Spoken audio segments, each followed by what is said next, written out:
Hey guys, tonight we slip quietly into the long, drafty corridors of Tudor England, where the candles burn low, the shadows stretch long, and you can practically hear the nervous flutter of a young Elizabeth's heartbeat echo against stone walls.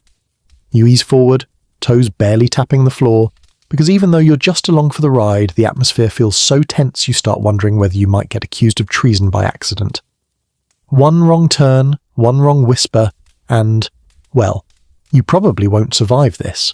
So before you get comfortable, take a moment to like the video and subscribe, but only if you genuinely enjoy what I do here.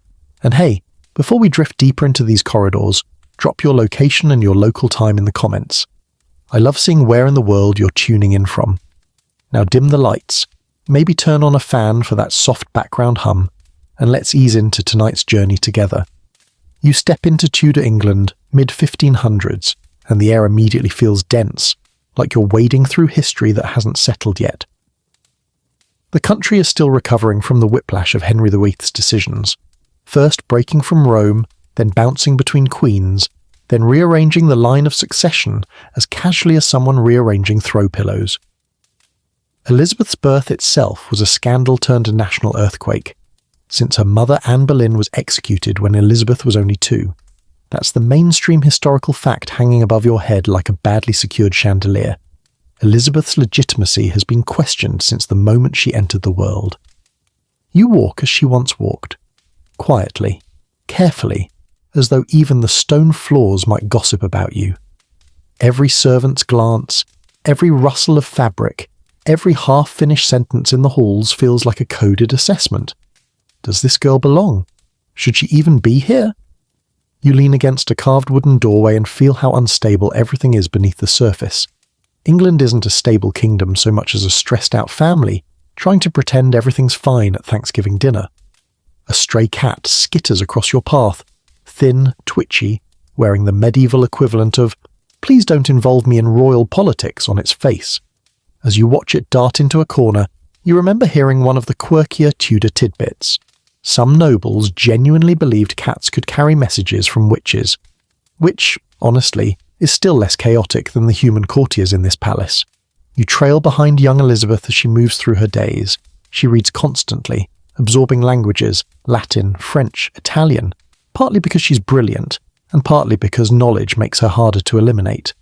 You can feel that tension in her posture. Even as a child, she stands like someone expecting to be accused of something at any moment. And she wouldn't be wrong. Her father's moods were famous for turning sharper than a boar spear, and historians still argue whether Elizabeth understood at a painfully young age just how close she came to being declared irrelevant, or worse. As you follow her through an open gallery, you sense the murmurs swirling around her. People compare her to her mother, praise her intelligence, side-eye her birth, question her survival, whisper about her future, and you're doing your best ASMR-friendly breathing because the politics are so thick you could cut them with a poorly sharpened Tudor spoon. A servant bumps your elbow and apologizes profusely, which is funny because you're not even technically visible. But Tudor panic is contagious, so you forgive him silently and drift on. A gust of cold wind slips through the windows carrying the scent of river mud and wood smoke. Elizabeth pauses looking outward, as if weighing her place in this whole creaking, fragile kingdom. She's the daughter of a king, yes, but also the daughter of a queen executed for treason. That contradiction presses on you too, making your shoulders tighten. You suddenly understand why Elizabeth grows up with the survival instincts of a fox in a hunter's backyard. Still walking, still quietly observing, you move with her into a small chamber, hung with tapestries depicting heroic victories that did not resemble reality in the slightest. The Tudors were great at PR, subtlety, not so much. Elizabeth sits to practice her music, fingers poised on the virginals. The sound that emerges is crisp and almost defiantly serene, like she's trying to impose order on a world that refuses to behave. You half expect her to turn to you and make a dry joke about it, because already you can sense that sharp wit she'll wield later, like a diplomatic dagger. As she plays, you drift mentally to the bigger picture. England is a country made of competing loyalties, old Catholic families, new Protestant factions, nobles who grumble behind closed doors, foreign ambassadors scribbling coded letters back home. You feel all those forces tugging at Elizabeth like invisible threads. The fact that she survives childhood at all feels like a miracle, especially considering how often the line of succession gets rearranged, erased, rewritten, and debated. The king's daughters aren't simply children, they're political chess pieces wearing velvet shoes. And you're dodging those same metaphorical chess moves, trying not to get accidentally sacrificed. You joke to yourself, lightly, because that's the rule, that if you were actually transported here, you'd last approximately 4 minutes before tripping over something important and getting blamed for a diplomatic incident. The music trails off. Elizabeth lifts her hands, thoughtful, composed in a way that defies her years. You feel her awareness of every risk, every shadow around her future. Even now, even at this age, she knows the throne is both a possibility and a danger, shimmering just beyond reach. You exhale, letting the candlelight shimmer softer across your senses. You're only at the beginning of this long, tense path with her, and already the weight is immense, like the crown is hovering above her, not resting on her head, waiting to drop either as glory or as doom. The next steps she takes lead deeper into halls where danger grows sharper, and your presence, as silent witness, grows heavier. You follow Elizabeth into the dim corridor where the air tastes of damp limestone and burnt tallow, and the mood shifts, slowly at first, like a cold draft sneaking under a door. You sense it before she does, that creeping awareness that childhood has ended long before youth ever had a chance to settle in. You trudge behind her, hearing the faint swish of her gown and the even fainter murmurs drifting through the walls, rumours, suspicions, the sort of fragile whispers that can crack a royal life in half. Because here's the reality check. Every step she takes is along an invisible line stretched taut between survival and execution, and you're tiptoeing like someone trying not to wake a very paranoid dragon. Elizabeth is about 13 when that line first sharpens. Her father is aging, ill-tempered, and increasingly unpredictable. Every time she's summoned, her stomach knots, and you feel it too, like someone has reached into your own chest and twisted. Historians still argue whether Elizabeth fully understood just how close she stood to danger during these final years of Henry VIII's reign. But they agree on one mainstream fact. The court became a place where a single accusation could end a life overnight. As you walk with her toward a chamber buzzing with tension, you can almost hear the invisible audience around you leaning in. Court officials whisper about succession, nobles angle for influence, foreign ambassadors scribble frantic notes to carry back home. Elizabeth, unofficially reinstated into the line of succession but still legally a bastard, exists in a kind of political limbo, and you're right there with her, trying to look casual while mentally scouting for exits. A servant girl brushes past, dropping a folded piece of linen, and you can't help noticing the embroidered symbol on one corner, a tiny, oddly cheerful skull. It's one of those quirky Tudor tidbits that makes you blink. Some ladies actually embroidered playful skull motifs as reminders of human fragility. Very just medieval core. You pick it up, hand it back, and she gives a grateful bow before vanishing into the labyrinth of corridors. Elizabeth enters a chamber where the latest rumour is buzzing like a furious hornet. The king is sick, dangerously so, and everyone knows what that means. Succession chaos is coming. You settle beside her as courtiers pretend to play cards or read letters while actually eavesdropping on one another. You lean over and murmur, mostly to yourself, that if you were stuck in this room for more than an hour, you'd spontaneously combust from stress. That's joke number 1, and the only person who internally laughs is you. Elizabeth keeps a serene mask, but you know her mind is racing. Every relative she has is a potential rival. Every nobleman is a possible plotter. Every priest is a potential informant. And the Queen, the current one, Catherine Parr, has enemies too. This entire palace feels like a reality show, where getting voted off results in capital punishment. Then comes the Thomas Seymour incident.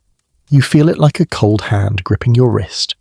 Elizabeth, now living with Catherine Parr after Henry's death, becomes entangled, unwillingly, awkwardly, confusingly, in the dangerous flirtations of Catherine's new husband, Thomas Seymour. He's handsome, ambitious, and as subtle as a marching band in a library. Historians still argue whether Seymour's behaviour was predatory, political, or both, but they all agree on the outcome. The scandal nearly destroyed Elizabeth's future. You watch her shrink back as Seymour bursts into rooms uninvited at dawn, tickling her feet, teasing her, acting far closer than any grown man should toward a teenage girl who happens to be a potential queen. You swallow hard, wishing you could tell her to lock the door and maybe invent a Tudor-era security system. Catherine Parr eventually realizes what's happening and tries to intervene. One morning, you walk with Elizabeth into the garden, cool dew brushing your ankles, the rising sun painting everything in soft pastels. Catherine intercepts her, voice steady but tight, telling Elizabeth she must leave the household. The hurt flashes across Elizabeth's eyes, not because she wants anything to do with Seymour, but because she understands the implication. People will talk. People will assume the worst, and people in Tudor England don't need evidence to destroy someone. You feel it too, that pressure, like the garden walls are closing in. You joke softly to Elizabeth, joke number 2, that this era could really use a human resources department. She doesn't hear you, of course, but the thought helps you breathe. Soon after, Seymour is arrested for treason. You follow Elizabeth as officials arrive to question her, probing her letters, her interactions, her feelings. She answers calmly, brilliantly, weaving words with the precision of someone already trained in royal survival. She admits nothing, implicates no one, and holds her composure even when her voice trembles at the edges. Her intellect becomes her shield, and you feel the shield rising around you too, the air cooling as she steadies herself.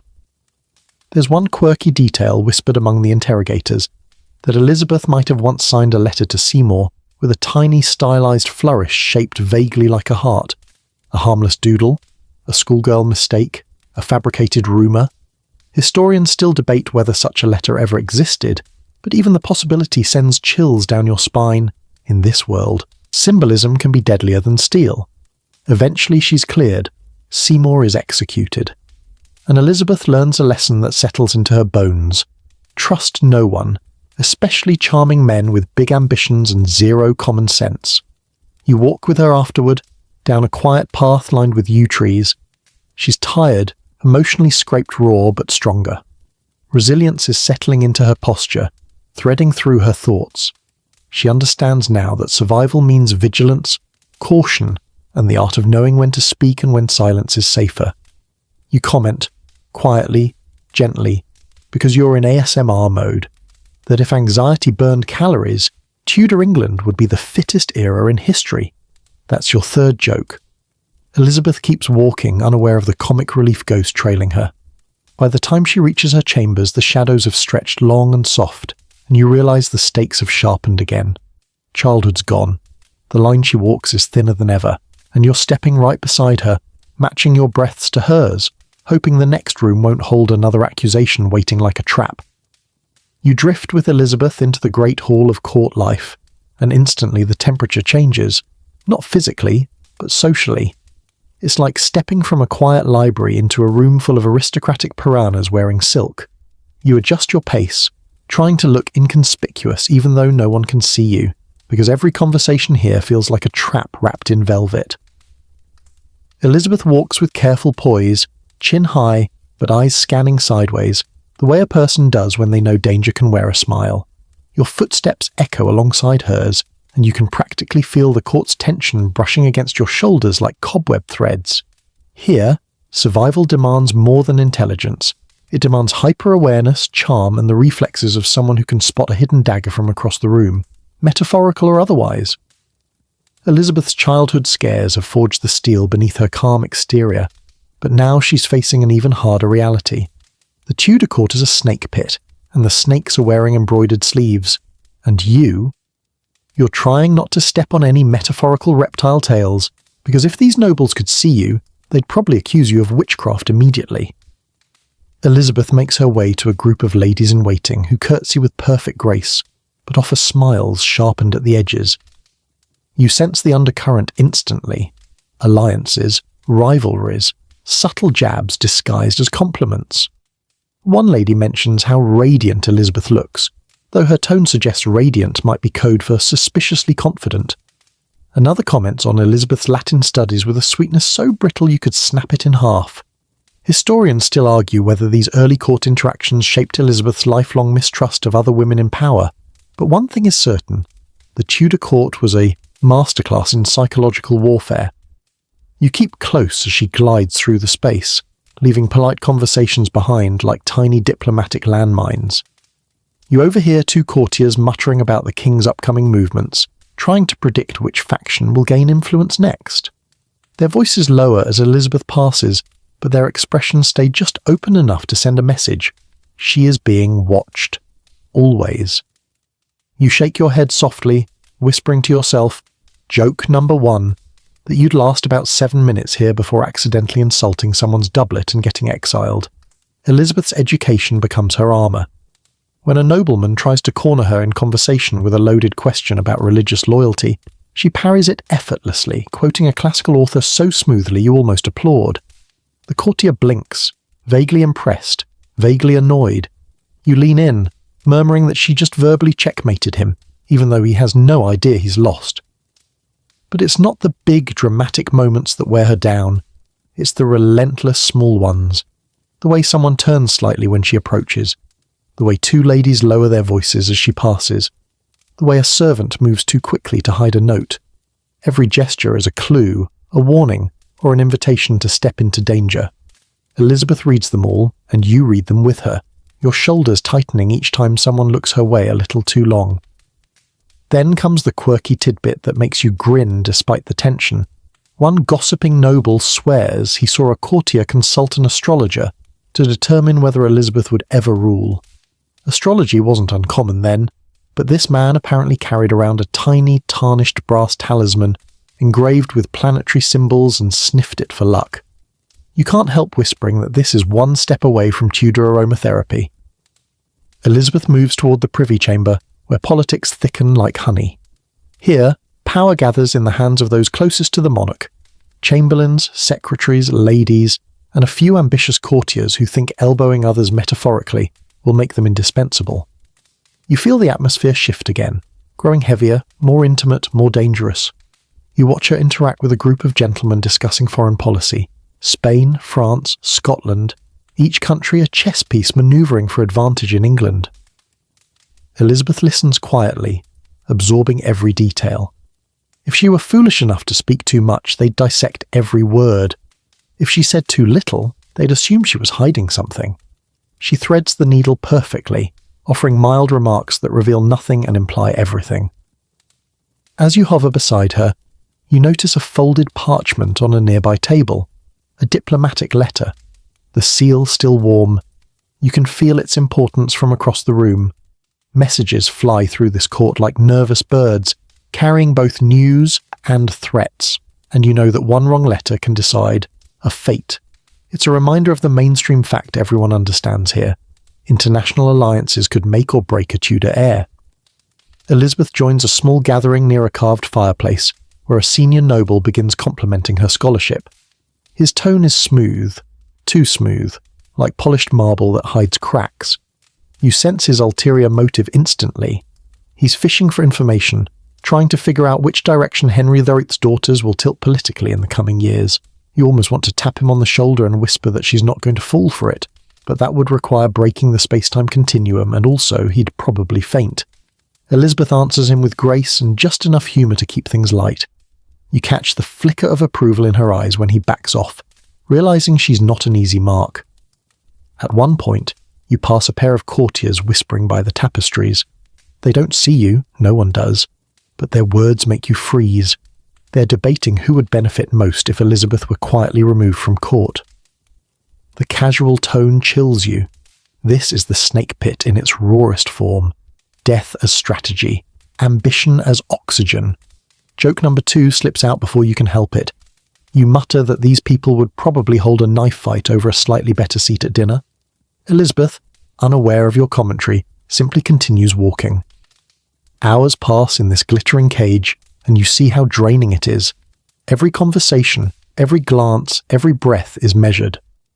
By the time she returns to her quarters, the candles burn low, and the sky outside has deepened into velvet blue. The door clicks softly behind her, and for the first time all day she exhales. You sit beside her in the quiet, letting the tension ease from your own shoulders. The snake pits haven't bitten her today, but they will try again tomorrow, and you'll be right there with her, ducking every coil and whisper, trying to make sure you both get through it. You murmur joke number 3 into the dimness, that if stress were currency here, the Tudor court would be the richest place on earth. Elizabeth doesn't hear you, but you swear the candle flickers in agreement. You move with Elizabeth into the uneasy glow of her sister Mary's reign, and the air thickens immediately, as if someone draped a heavy wool blanket over the entire kingdom. The corridors you walk now feel darker, quieter, and much more aware of who passes through them. You can practically hear the palace itself holding its breath. Elizabeth's boots tap softly on the stone, but every sound feels amplified, almost accusatory, as though the walls want receipts for her motives. Mary I has taken the throne, rightfully, forcefully, determinedly, and you can feel the shift in power crackle like dry reeds catching fire. You stay close to Elizabeth because the atmosphere, once merely suspicious, is now downright flammable.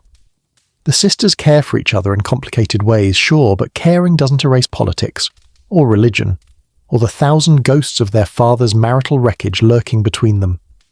You trail Elizabeth down a hallway lined with stained glass windows. Each one filters the morning light into reds and golds that wash over her face like warning beacons. She looks composed, but you feel the tension beneath her stillness, the awareness that Mary views her with a blend of sisterly affection and hard-edged doubt. And honestly, you can't blame Mary. The kingdom is split between Catholics and Protestants, and Elizabeth, raised Protestant, youthful, charismatic, is basically a magnet for potential rebellion. You murmur under your breath, joke number 1, that being Henry VIII's daughter is the Tudor equivalent of carrying a giant neon sign that says, "Please panic about me." As Elizabeth approaches the council chamber, she's summoned to appear before Mary's advisors. Again, you follow her across the threshold into a dim space where a semicircle of stern faces waits. Their expressions hover somewhere between polite and predatory. Historians still argue whether these interrogations were meant as genuine investigation or strategic intimidation, but everyone agrees on one mainstream fact. Mary's regime was terrified of insurrection, and Elizabeth was the most obvious lightning rod. The questions come in careful, probing tones. Have you communicated with Protestants abroad? Have you met with suspicious nobles? Do you secretly support any rebellions? Elizabeth answers with calm, poised clarity, every word measured like she's balancing on a sword edge. She denies any wrongdoing, truthfully, mostly, but you can tell she's walking the finest line imaginable. One misplaced phrase and this room could change her future permanently. At one point, a counsellor leans forward, his sleeves rustling like irritated ravens. He asks whether she attended a recent Protestant gathering. Elizabeth's eyebrows lift almost imperceptibly. She says she's been too closely watched to sneeze without a report being filed. The corner of your mouth quirks, joke number 2, as you whisper that Tudor surveillance makes modern social media.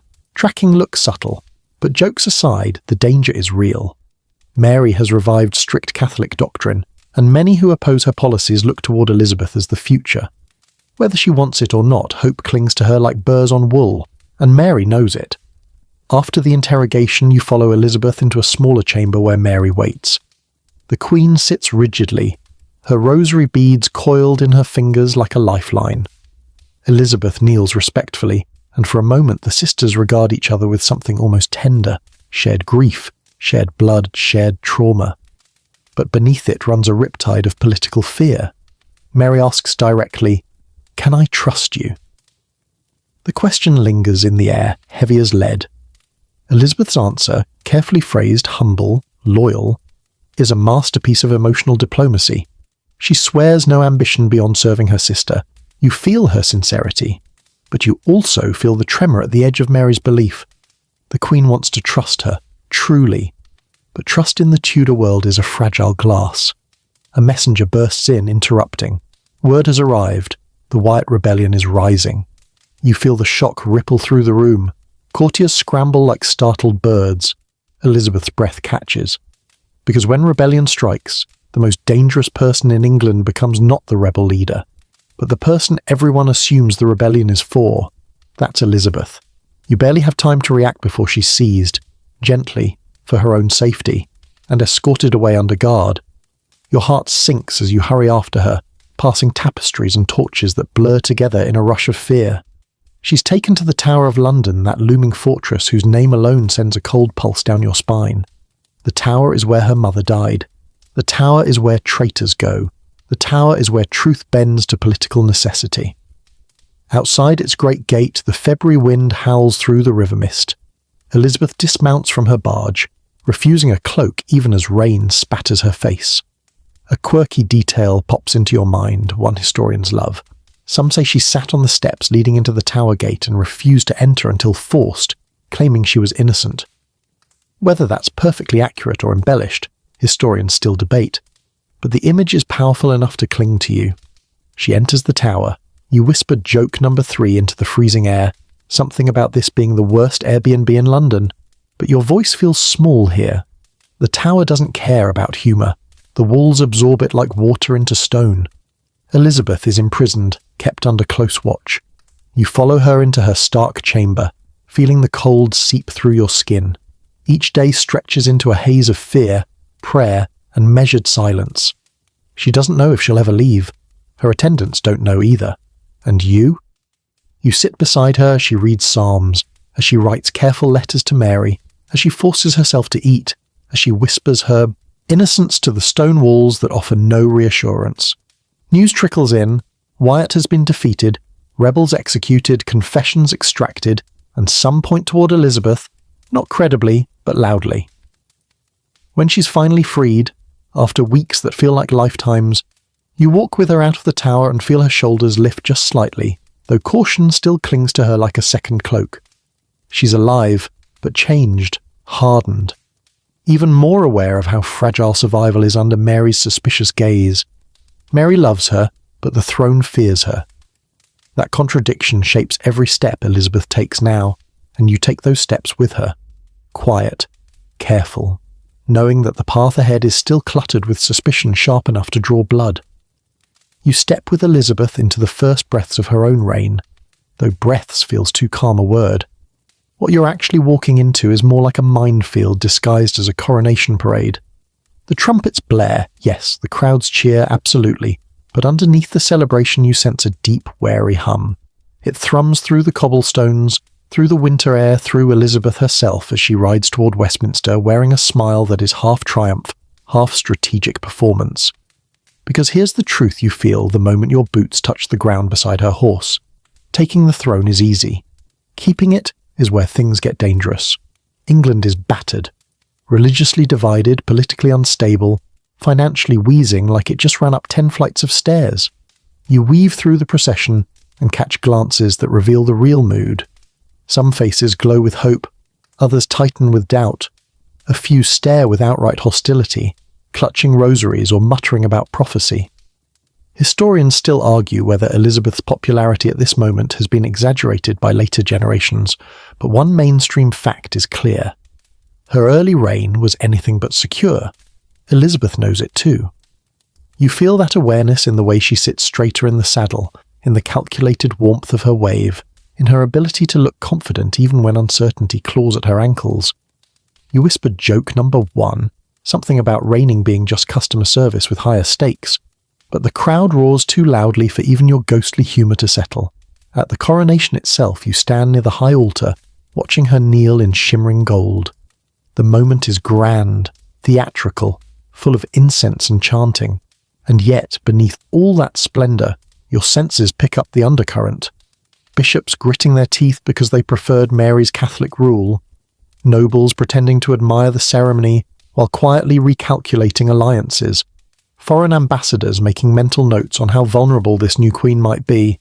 Elizabeth rises crowned, and you swear you can feel the weight enter your own spine. She wears that crown like it might explode if jostled. But the festivities don't last. Within days, she's already drowning in crises. You trail her into the council chamber, where men jostle for influence like chess pieces fighting over the same square. Some are loyal, some are self-serving, some are quietly plotting their escape routes if everything collapses. Elizabeth listens with patience you envy, her fingers laced lightly on the table, though her mind is sprinting. They want immediate answers: foreign policy, religious settlement, taxation, marriage prospects, literally everything at once. You can practically hear her internal monologue muttering, Can I at least finish my breakfast first? One counsellor pushes especially hard for a rapid marriage to secure the throne. Elizabeth responds with a silky diplomatic no. That's so graceful you almost applaud. Historians still argue whether her choice to remain unmarried was premeditated from the start or grew from necessity, but everyone agrees she sensed early on how marriage could trap her in someone else's agenda. You lean close and whisper joke number 2, that Elizabeth rejecting marriage proposals is the Tudor equivalent of you ignoring unknown phone numbers. She still doesn't hear you, but you hope the sentiment reaches her in spirit. You move with her through a kingdom cracking at the seams.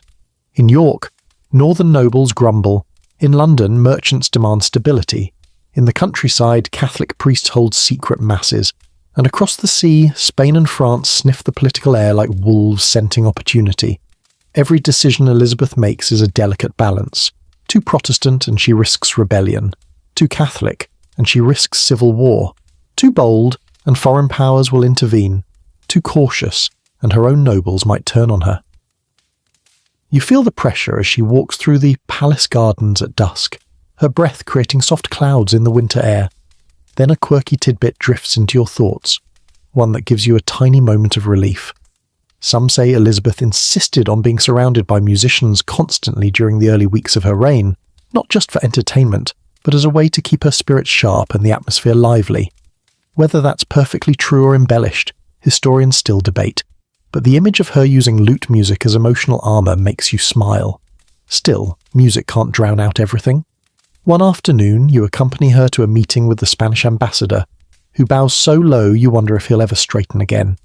His tone is honey-sweet, but edged with warning as he implies, politely, diplomatically, venomously, that Spain expects England to return to Catholic obedience. Elizabeth smiles at him like she's hosting a tea party, but you can see the calculation behind her eyes. After he leaves, she mutters under her breath that diplomacy sometimes feels like dodging daggers thrown by people wearing gloves. You whispers joke number 3, noting that at least the gloves are probably expensive. Weeks pass. Elizabeth holds her ground, issues moderate religious reforms and stabilizes the currency. But peace isn't here, just the illusion of it. The realm isn't convinced yet. Neither are the foreign powers watching her move like hawks circling a lamb. And she knows it. One icy morning she gazes out over the Thames, the wind tugging her hair, the early sun catching on her new crown. You stand beside her, close enough to feel her breath steadying. She knows the minefield hasn't ended. It's only widened. But she also knows how to walk forward, and you're right there with her, matching your steps to hers, bracing for each hidden charge buried under the frost. You follow Elizabeth into a dimly lit council chamber, where the conversation has shifted, again, to the topic she most despises. Marriage. The word alone hangs in the air like an anvil suspended by fraying twine. You feel her shoulders tighten, and yours tense right along with them, because you already know that for Elizabeth marriage isn't romance or companionship, it's a political booby trap with lace trim. As she takes her seat, every advisor in the room seems to lean forward at once, eager to make the same point they've made 100 times. They insist she must marry, must produce an heir, must secure the future of England. You can almost hear the italics when they say it, as though she somehow hasn't noticed she's ruling a fractured kingdom while juggling foreign threats and religious tensions.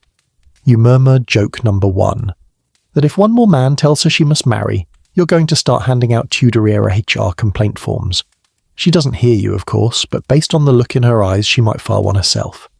Elizabeth responds with one of those serene, unreadable expressions she uses like armour. She doesn't say yes, she doesn't say no.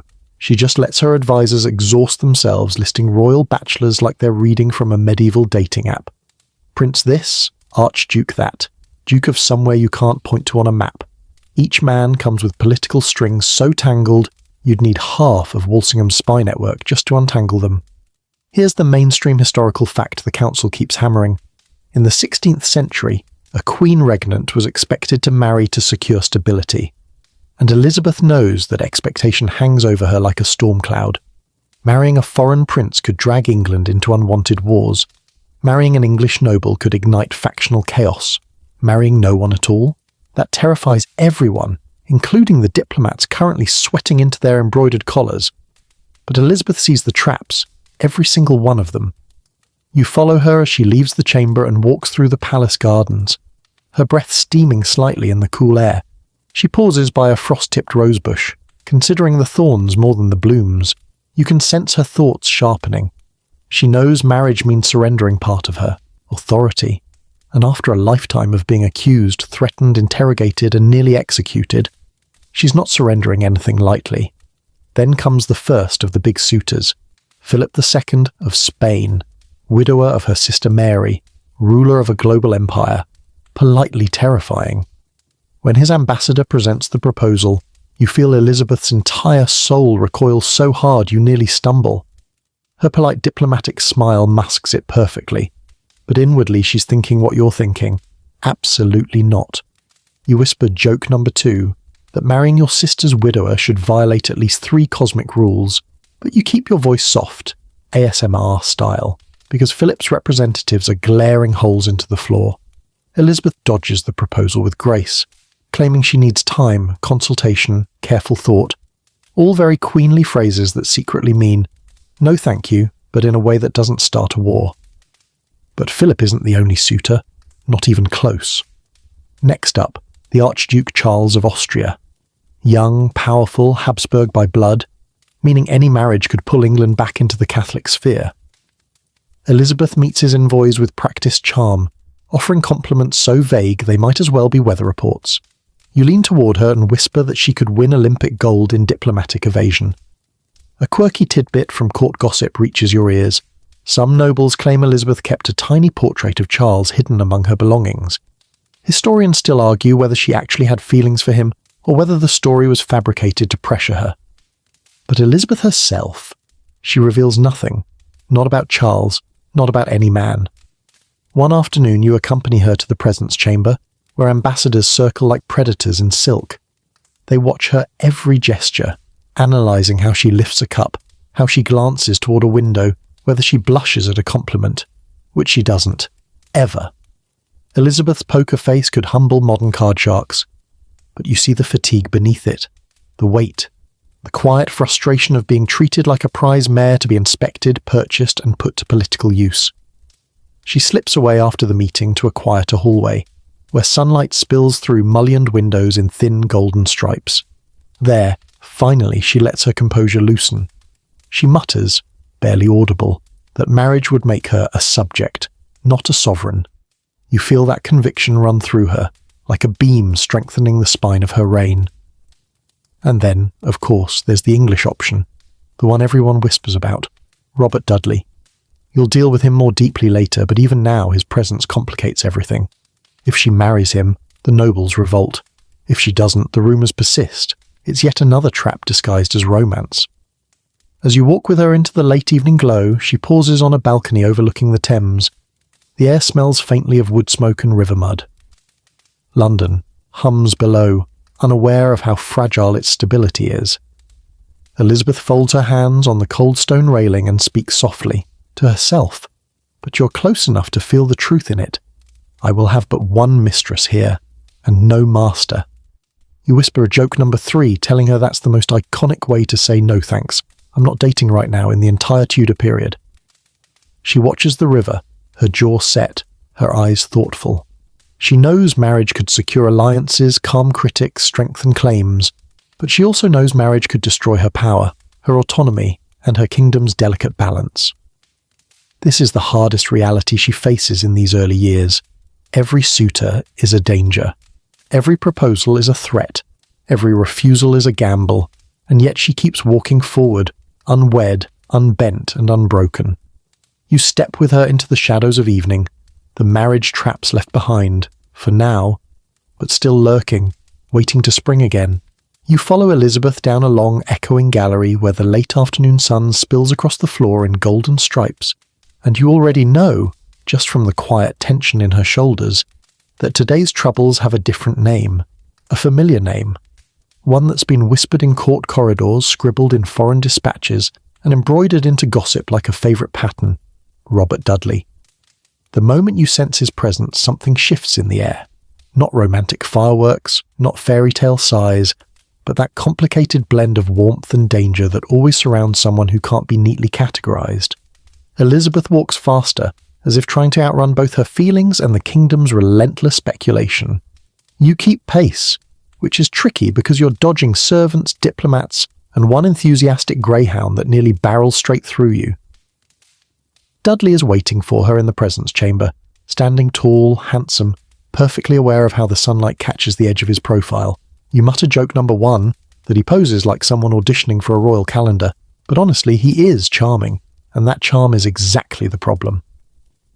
Elizabeth greets him with a smile that looks casual but is built from 14 layers of political caution. They talk of ordinary things at first, horse breeding, the latest court masque, some noble who accidentally insulted his own cousin. But beneath the pleasant chatter runs a deep undercurrent that makes even you feel self-conscious. You drift closer as they walk toward a window overlooking the palace gardens. Dudley's voice softens. Elizabeth listens. And you suddenly understand why the court gossips can't stay quiet about this man. He's the only one she lets pass the armour, just a little, just enough to be noticed. But feelings? In the Tudor court? Yeah, that's a whole grenade with a crown on top. Here's the mainstream historical fact you feel settling like a stone in your stomach. Dudley was married. Already. Not to Elizabeth, but to Amy Robsart, a gentlewoman living far from court, and that one detail fuels every rumour, every whisper, every suspicious glance. As Elizabeth and Dudley talk, a pair of noblewomen pass behind you, whispering so loudly they might as well be announcing it with trumpets. They claim the Queen is hopelessly besotted. Another insists Dudley is aiming for the throne through marriage. A third predicts civil war if Elizabeth ever tries to make him king consort. Their voices drip with a mix of envy, fear, and the delightful Tudor hobby of assuming the worst. You whisper under your breath, joke number 2, that this court could turn a friendly handshake into a treason plot within 48 hours.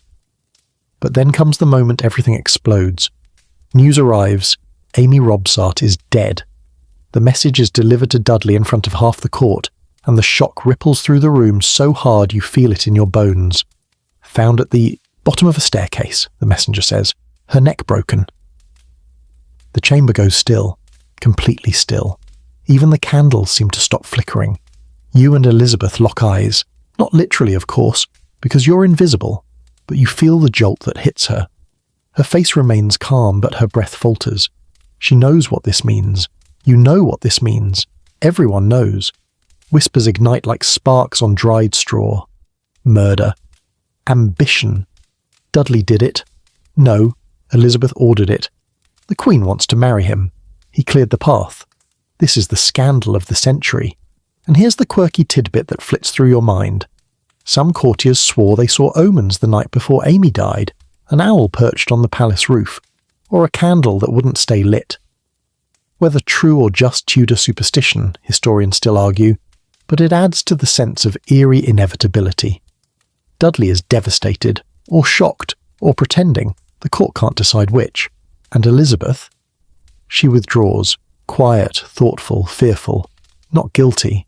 Nothing suggests she knew or approved of anything, but terrified of what the world will believe. You follow her as she slips into a private chamber, closing the heavy door behind her. The moment alone hits her like a storm. She paces, hands clasped, mind racing. Not because she fears God, not because she fears gossip, but because she knows this scandal could topple her reign. Historians still argue whether Amy Robsart's death was accident, suicide, or foul play, and the debate has lasted centuries. But you feel the raw reality in this room. Elizabeth can never marry Dudley now, not if she wants to survive as queen, not if she wants England to remain stable, not if she wants to avoid being branded the villainess in her own story. Elizabeth stops pacing. She presses her palms to the windowsill and stares out at the dusk-darkening sky. Her voice is barely audible, but you hear it. I must keep him at arm's length. It isn't a rejection of affection. It's a survival strategy, and it hurts. You stand beside her as she issues orders the next day. Dudley must be publicly cleared. The investigation must be thorough. The Crown must distance itself from the tragedy. It's a masterclass in crisis management, but you still feel the ache behind her calm. The court watches. They always watch. And even as months pass, the whispers never fully fade. Dudley remains close, but never close enough. Loyal, but never intertwined. Important, but never safe. You whisper joke number 3, that this court's gossip travels faster than modern Wi-Fi, but the humour barely softens the weight of what you've witnessed. Elizabeth walks on. She carries the crown. She carries the doubts. She carries the loss of something that might have been simple in a world without politics. But this world has politics everywhere, even in love, and the danger hasn't gone anywhere. You step with Elizabeth into a quieter corner of Whitehall, where the late-night shadows stretch long and thin, clinging to the walls like they're hiding secrets. And honestly, they are. You feel her mood shift the moment she crosses the threshold. This isn't court gossip territory anymore. This is something bigger, darker, threaded with danger that creeps in under doorframes and curls around candles. Because now, foreign plots start drifting toward her like smoke from a distant fire. Faint at first, then steadily thicker, until you can't ignore the sting in your eyes. Elizabeth pauses near a tall window, staring out at the Thames. The water beneath the moon looks still, but you know better. Beneath the calm surface, currents rush unseen, tugging at anything that gets too close. Foreign courts, Spain, France, Rome are those currents. And tonight, you feel them swirl around Elizabeth's ankles, subtle but cold.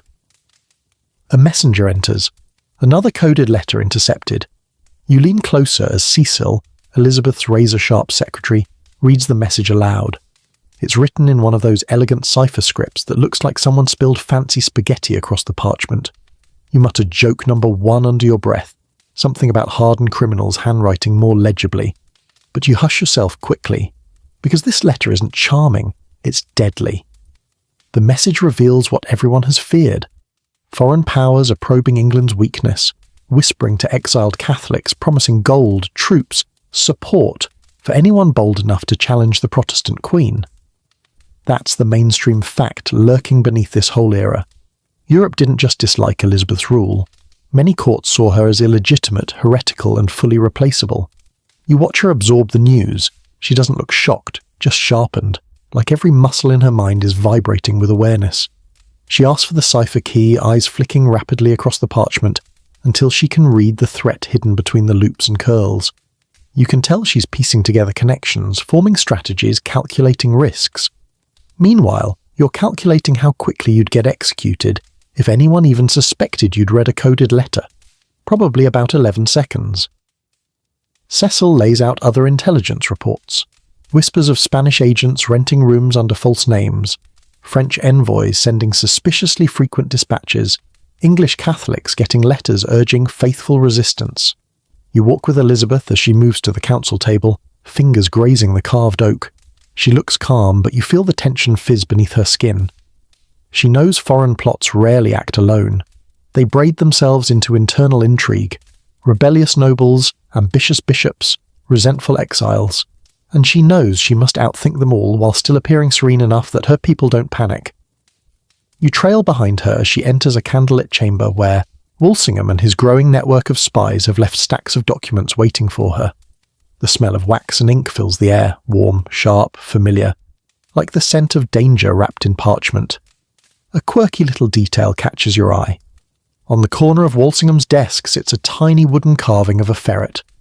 Supposedly it was a family joke. Someone once said his spy network sniffed out sedition like a ferret in a henhouse. Whether the carving was meant as homage or mockery, historians still argue, but the tiny figurine somehow softens the room's intensity.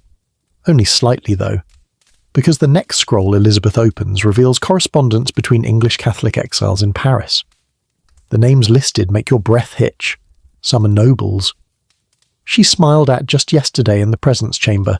You whispered joke number 2, something about needing name tags to distinguish friends from traitors. But even you feel the humour fall flat against the rising tension. Elizabeth reads every word, slowly, carefully. She knows which phrases are genuine and which are bait, which nobles pose real threats and which are just loud-mouthed malcontents. She's been trained in danger since childhood, and now you get a front-row seat to her brilliance. You watch her identify a pattern in the letters, references to a northern spark and a southern wind. Cecil thinks it's poetic nonsense. Elizabeth thinks otherwise. She taps her finger on the parchment, murmuring that coded language often hides geography, and she's right. You feel a chill slide through your ribs. Danger isn't just theoretical now, it's directional.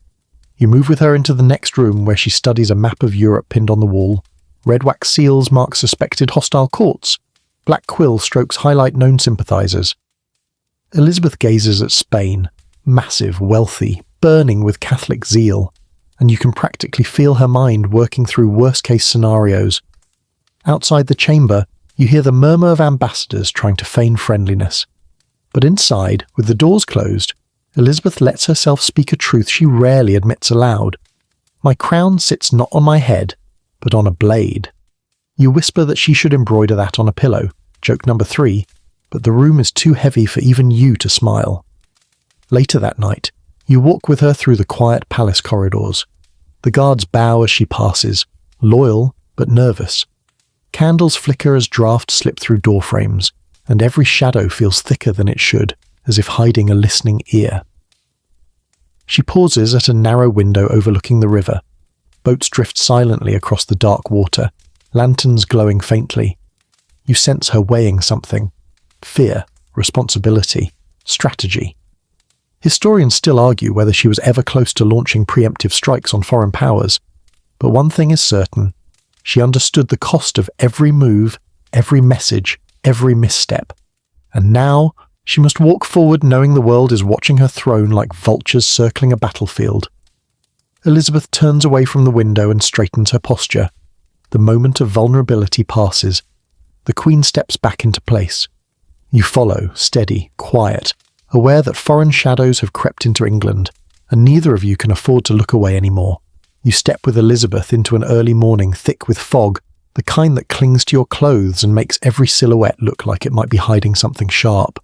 And in a way, everything is hiding something sharp now, because Mary, Queen of Scots, has entered the story. Not physically, not dramatically bursting through a palace door, but as a presence, a possibility, a threat wrapped in velvet and prayer beads. You feel it the moment Elizabeth walks into her council chamber. The tension is different today, denser, more personal. Because Mary isn't just another foreign noble stirring up trouble. She's blood, she's family, she's royal. And in the eyes of many Catholics across Europe, and even in England, Mary has a stronger claim to Elizabeth's throne than Elizabeth does. That's the mainstream historical fact that hangs over both women like a sword suspended by a single fraying thread. Elizabeth takes her seat, trying to look relaxed. You know better. Her fingers tap lightly on the armrest, a tiny giveaway that she's already calculating. Cecil clears his throat and begins reading reports. Mary has fled Scotland after a failed uprising. The nobles have turned on her, and now she's seeking refuge. In England, under Elizabeth. You can actually feel Elizabeth's breath hitch. She masks it instantly, but you caught it. So did the room. Housing Mary is like agreeing to babysit a wolf because it looks cold and hungry on your porch. You whispers joke number 1, that letting Mary in is the Tudor version of accepting a suspicious friend request. But even your humour trembles under the weight of this new reality. Elizabeth rises from her chair and walks slowly toward the window. You follow, close enough to see the tension riding her shoulders. She stares out at London, its rooftops still blurred by fog.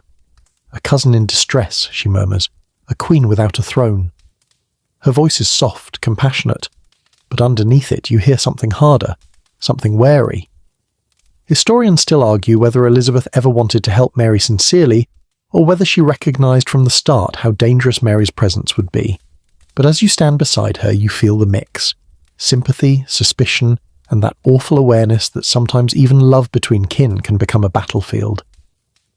When Mary arrives in England, Elizabeth refuses to meet her face to face, yet, not out of cruelty but caution. Mary must be investigated, questioned, evaluated. You follow Elizabeth into a room filled with advisors debating the problem with increasing desperation. Holding Mary, prisoner is politically explosive. Letting her roam freely is worse. Sending her back to Scotland could look like an execution order. Elizabeth listens, weighing every argument with that uncanny calm of hers. But you notice the flicker in her eyes when someone mentions Europe's reaction. Spain, France, Rome.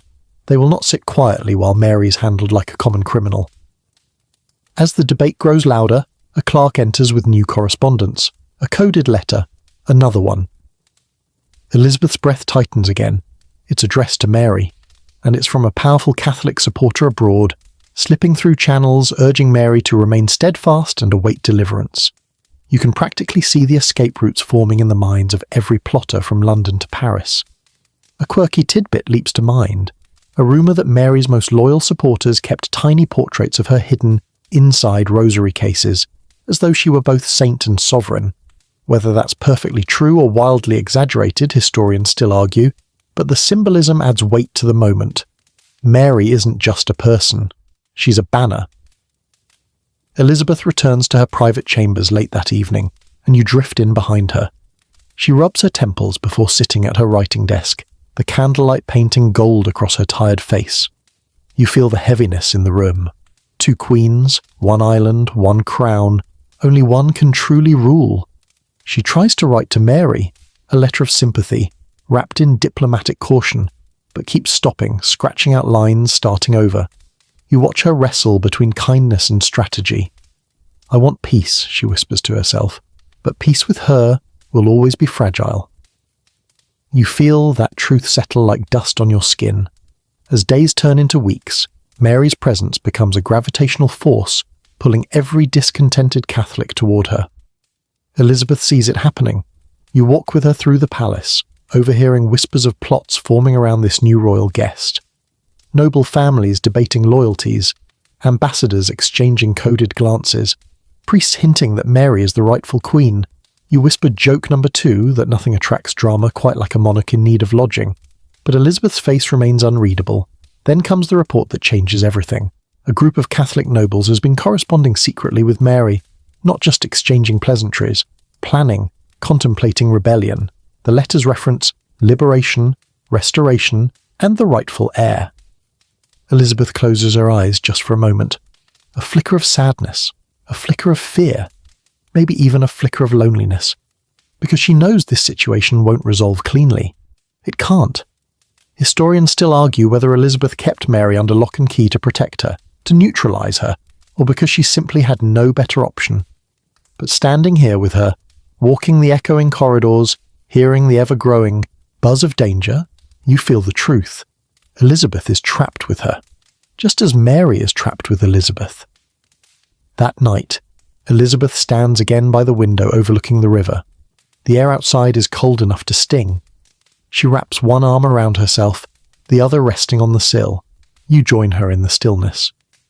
"She is my cousin," she murmurs, "but she is also the shadow that will haunt my reign." You whisper joke number 3, that at least Mary didn't show up asking to borrow clothes, but even you feel how hollow it sounds in the face of what's coming. Because Mary isn't just a guest now, she's a catalyst, a threat with a crown, a spark waiting for fuel. And Elizabeth knows sparks can burn kingdoms to the ground. You walk with Elizabeth into a morning so bright it feels almost mocking, because the kingdom she's ruling today is not basking in sunlight. It's smouldering, quietly, uneasily. Like someone layered dry straw beneath the floorboards of England and is now pacing around with a lit torch, and you can feel that heat licking up the walls, especially now that Mary, Queen of Scots' presence, has turned every religious tension into a fresh excuse for panic. Today isn't about personal rivalry or court gossip. Today is about the fault line running straight through Elizabeth's kingdom. Protestants on one side, Catholics on the other. 2 halves of a nation, each convinced the other wants them dead, and neither entirely wrong. You felt this division before, humming under conversations and lurking in side eyes exchanged across council tables. But now, it's everywhere. In the streets, in the churches, in the noble houses, even in the Queen's private chambers, hovering like a cold breath on the back of your neck. Elizabeth enters her council room and the arguments are already underway. A group of fiery Protestants demands harsher laws. A more cautious faction warns that pushing too hard could trigger rebellion. You drift with her toward the table, where maps, reports, and letters sprawl like a battlefield she hasn't chosen but must fight through anyway. She listens, patient, poised, then raises one hand, and the room falls silent. Her voice is calm, but you feel the strain beneath it. She wants unity. She wants peace. But unity requires the cooperation of thousands of people who who currently wouldn't share a pew without praying for each other's downfall. Protestants accuse Catholics of plotting with Spain. Catholics accuse Protestants of heresy.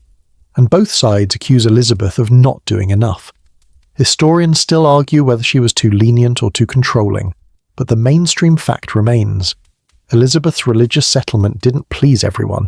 It wasn't strict enough for hardcore Protestants, nor forgiving enough for traditional Catholics.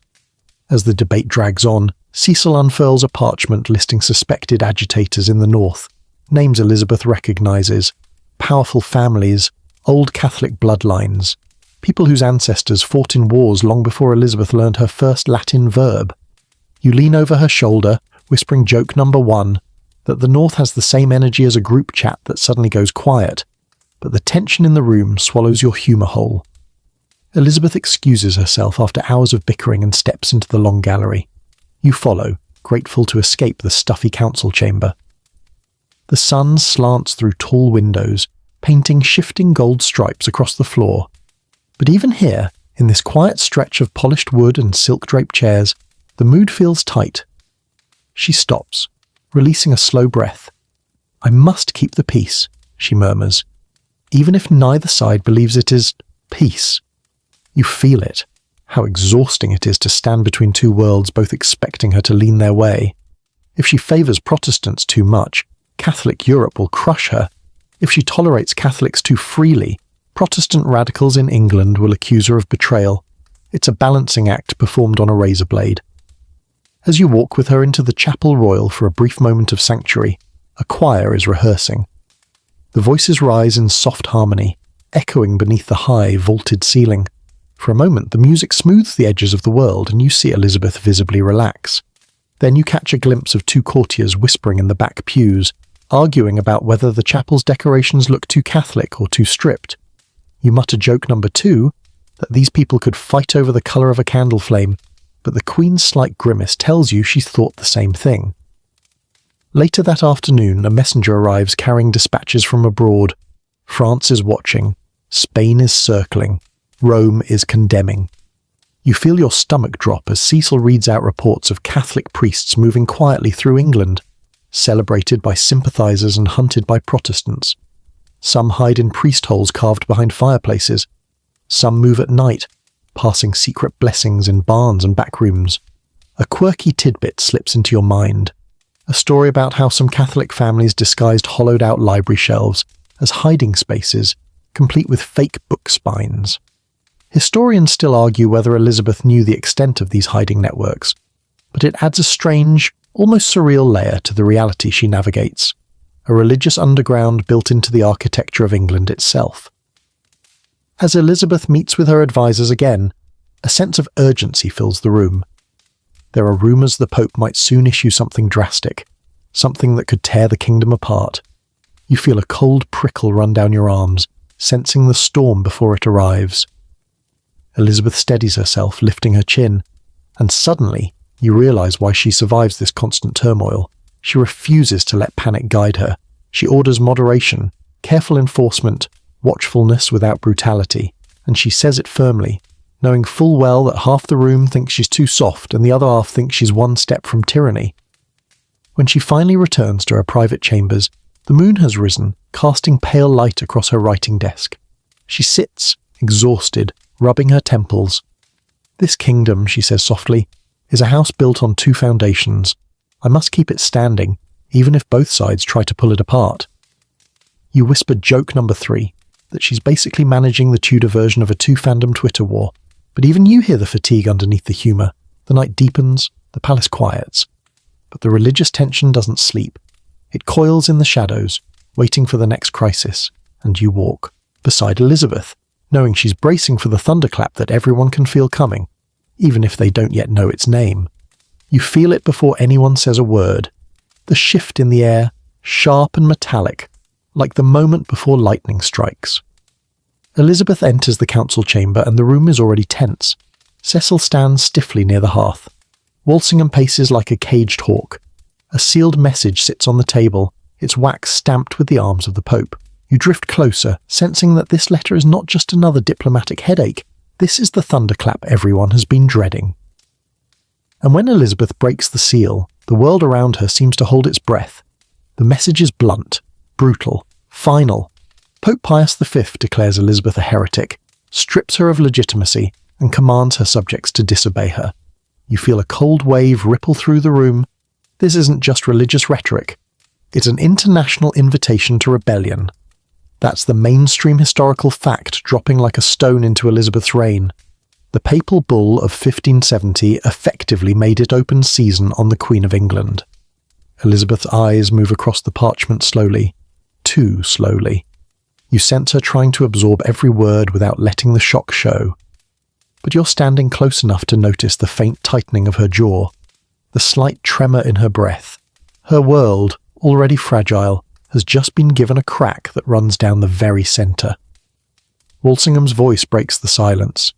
Majesty, this will embolden every enemy we have.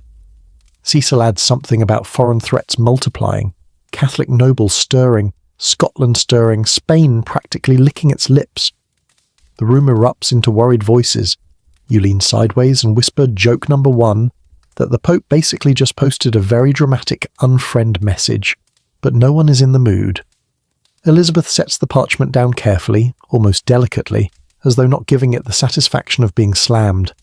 It changes nothing, she says quietly, but it changes everything, because now loyalty becomes a test, a trap, a weapon.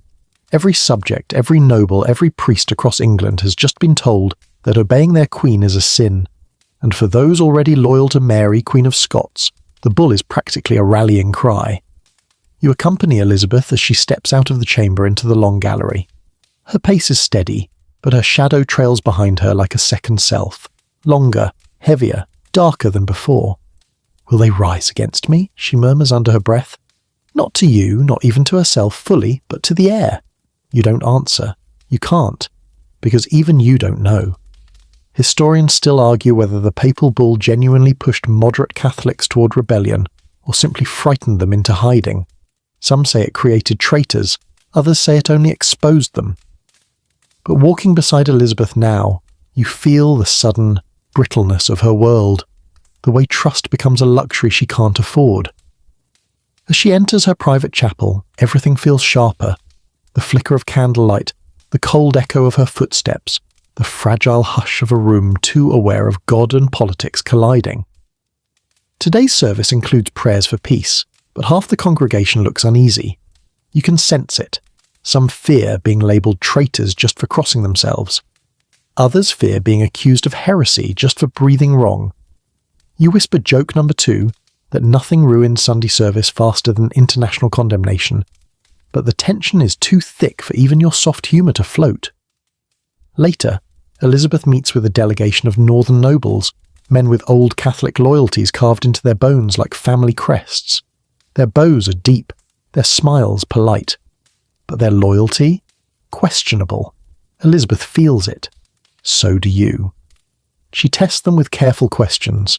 Their answers are smooth as polished marble. Outside the chamber afterward, she exhales as though shedding a suit of armour. "I do not want martyrs," she whispers, "but neither can I let wolves roam free."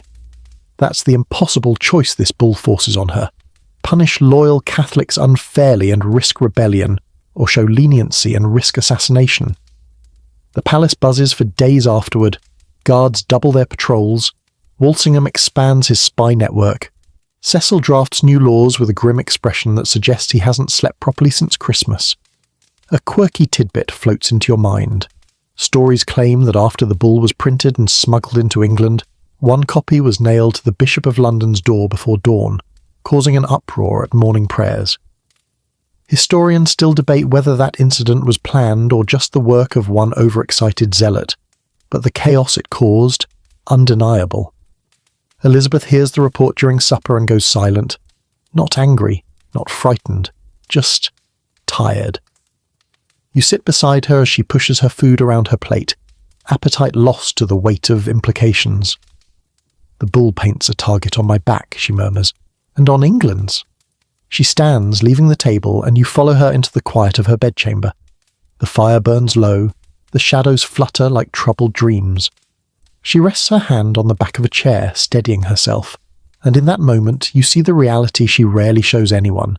She is still the girl who walked cautiously through halls that whispered about her. Still the young woman accused of treason for breathing at the wrong time. Still the survivor of political storms that tried to swallow her whole. Now another storm is coming, one fueled by Rome, fanned by Europe, waiting to break. She lifts her chin, determined, unbowed. "If they mean to unseat me," she whispers, "I mean to stand." You whispered joke number 3 that she should embroider that next to her, "One mistress, no master" line, but your voice fades as she extinguishes the last candle. And you stand with her in the dark, aware that the thunderclap has finally hit, and the echoes will shake England for years. You feel the ground change beneath your feet even before the reports arrive, like the soil of England itself is holding its breath. The papal bull hasn't just stirred fear, it has stirred action. And now you, walking beside Elizabeth in the cold morning light, sense the first deep rumble of what's coming from the north. Elizabeth enters the council chamber already braced, the way someone stands before opening a door they know will reveal something unpleasant. Cecil greets her with a grim bow. Walsingham's eyes are sharp.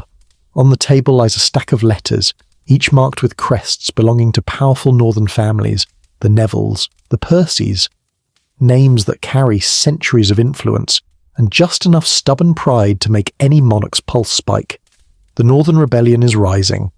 That's the mainstream historical fact shaking the air around you. In 1569, powerful Catholic nobles in northern England attempted to overthrow Elizabeth and replace her with Mary, Queen of Scots. Now, standing with the Queen, you feel the gravity of that threat in every heartbeat. Elizabeth reads the report slowly, her face calm but her pulse thrumming beneath the surface like a trapped bird. You lean closer as the council explains how thousands of rebels are gathering under Catholic banners, how church altars are being restored to old rites, how Mary's name is whispered as though she's the rightful dawn after a long night. This isn't a small riot, this isn't court gossip, this is a real, armed rebellion, and it's marching south. Elizabeth closes her eyes for half a second, the only sign of strain she allows. When she opens them again, steel gleams there. "We hold," she says. "We answer this." You whispered joke number 1, quietly, that this is the Tudor equivalent of opening your mailbox and finding a strongly worded, "You've been replaced" letter, but the tension in the room swallows the humour whole. You accompany Elizabeth as she moves with swift, purposeful strides to the War Council chamber. Maps are unfurled, forces counted, loyal nobles summoned. The Queen's presence sharpens the atmosphere. Her voice is steady even as fear clings to the corners of the room like dust. But the danger isn't just military, it's emotional. The rebels aren't faceless enemies, they're English, her subjects. Some once her allies, some greeted her warmly at her coronation, and now they carry torches and march beneath Catholic crosses, proclaiming she isn't their true queen. Historians still argue whether the rebellion had real momentum or was doomed from the start, but you can feel the genuine shock it brings to Elizabeth. Betrayal stings harder when it comes from your own people. As she walks into her private solar, Cecil follows, urging swift retaliation. Elizabeth listens, pacing. The polished floor creaks softly beneath her boots. She stops by the window where winter clouds hang low, casting dull silver light over the city. "How many of my people must die," she murmurs, "because Rome wishes me gone?" You don't answer. You just stand beside her as she steadies herself. Later that day, ambassadors arrive to express concern, which is diplomat speak for "we're judging you." The Spanish envoy in particular bristles with barely concealed satisfaction, and you mutter joke number 2 under your breath that if smugness were a sin, he'd be in serious trouble. Elizabeth, ever the master performer, smiles with polite chill. She assures them England is stable, united, calm, which is impressive, given that outside London rebellions are lighting beacons on hilltops. That night, as torches flicker in the palace courtyard, Walsingham brings her a fresh report. The rebels have freed priests, restored altars, marched under banners depicting the 5 wounds of Christ. Their message is loud. This rebellion is for faith, for tradition, for Mary, and for Elizabeth's destruction. A quirky tidbit floats into your thoughts. Some accounts say the rebels carried a banner so enormous it required multiple men to hold aloft, embroidered with bright, almost theatrical blood-red symbols. Whether embroidered by noblewomen or church tailors, historians still debate. But the image sticks, a massive fluttering claim that Elizabeth's Protestant rule must fail. When Elizabeth hears of it, she gives a single sharp exhale. Not fear so much as frustration, because this is exactly the kind of spectacle Rome wants. You walk with her to the council again. Some advisors urge negotiation, others urge immediate suppression. Elizabeth listens, weighing every word. Then she stands and declares what you've already sensed building inside her. No treason born of foreign meddling will take my crown. Her voice rings against the stone walls, quiet but fierce. Orders go out. Loyal forces mobilize. The Queen remains in London, holding the centre of power like a fulcrum. But you see how tightly she grips the arms of her chair when messengers bring updates.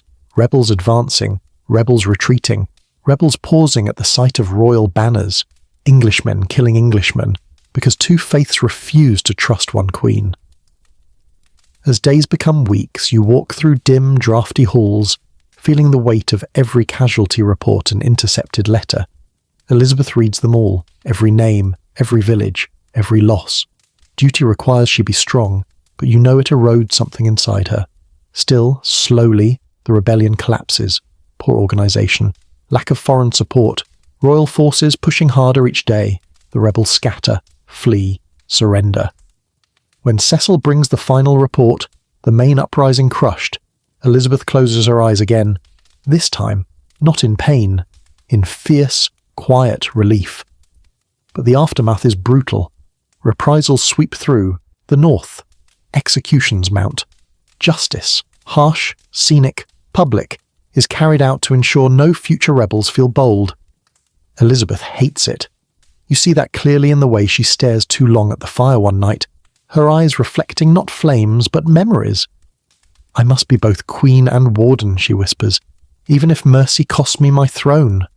You whisper joke number 3, that her job description would terrify anyone applying today, but the fatigue in her posture tells you she isn't ready to laugh. The rebellion has been defeated, but the danger hasn't. The distrust lingers, the wounds remain. And Mary, Queen of Scots, she's still in England, still a beacon for unrest. Elizabeth walks toward the window, staring into another grey dawn. You walk with her, sensing the next storms already gathering beyond the horizon, and she knows this was only the first major quake. More tremors are coming. You trail Elizabeth into a narrow, firelit chamber, where shadows cling to the walls like conspirators afraid to show their faces. The Northern Rebellion may be over, but the dust hasn't settled. Not really. If anything, you feel the kingdom's nerves twitching harder than before, like a body expecting another blow. And in this uneasy quiet, one truth becomes painfully clear. Elizabeth cannot survive without a web, an intricate, watchful, relentless web. And at the centre of that web stands Francis Walsingham. You knew plots were coming before. You've sensed them lurking in letters, whispered in corridors, hinted at by trembling messengers. But now you get to see what it looks like when Elizabeth unleashes the full machinery of her intelligence network, one so effective that historians still argue whether it was the most advanced spy operation of its age. Elizabeth enters the room and finds Walsingham already waiting, his posture crisp, his expression carved from pure vigilance. You've seen serious men before, but this man, he radiates purpose so intensely that you briefly wonder if he ever blinks. You whisper joke number 1, that he probably files reports on his own heartbeat, but even you feel a flicker of respect. He bows deeply. Majesty, he says, the realm whispers. Of course it does. On a nearby table lies a scattered collection of intercepted letters, coded messages, lists of names, maps annotated with tiny marks that look meaningless until Walsingham explains each one. You hover close, the way you would lean toward a campfire, cautious but wanting warmth. He unrolls a parchment sealed with a foreign crest. Smuggled from France, he explains, hidden in a wine barrel. You raise an eyebrow. Tudor espionage is apparently very committed to theme. Elizabeth scans the contents, and you see the moment something clicks behind her eyes. Recognition, anger, determination. The letter speaks of restoring Mary, coordinating English Catholics, securing aid from abroad. It's a plot in embryo form, but still unmistakably a threat. Walsingham taps one coded phrase. They call her the sun that must rise. Elizabeth's jaw tightens, but she doesn't look away. She's used to insults, used to threats. But calling Mary the sun implies something worse, that Elizabeth is the darkness. You lean close and whisper joke number 2, that Tudor poetry should come with warnings, but even your humour feels small in this room filled with maps of treason. As the hours pass, you watch Walsingham reveal how he intercepts letters using a network so sprawling, you almost get dizzy listening. Couriers questioned, ink recipes studied. He's even got men who can steam open wax seals without breaking them, which is frankly impressive for a century without microwaves or hairdryers. A quirky tidbit slips into your mind. Walsingham reportedly kept a trained cryptographer who once deciphered a code by noticing the writer had a habit of doodling tiny birds in the margins. Whether it's true or embellished, historians still argue, but the idea fits perfectly with the obsessive energy in this room. Elizabeth moves around the table as Walsingham lays out more threads, plots from Spain, from France, from Italy. Letters pass through the Netherlands, whisper networks within England, disloyal nobles, exiled Catholics, priests smuggled in on fishing boats. Some rumours are nonsense, others dangerously plausible. Sorting the two is Walsingham's art, Elizabeth's burden, and your growing headache. He finally unfurls a long sheet, a connection map, lines linking dozens of names. Mary, Queen of Scots, sits right in the centre like a spider disguised as a saint. Elizabeth stares at it.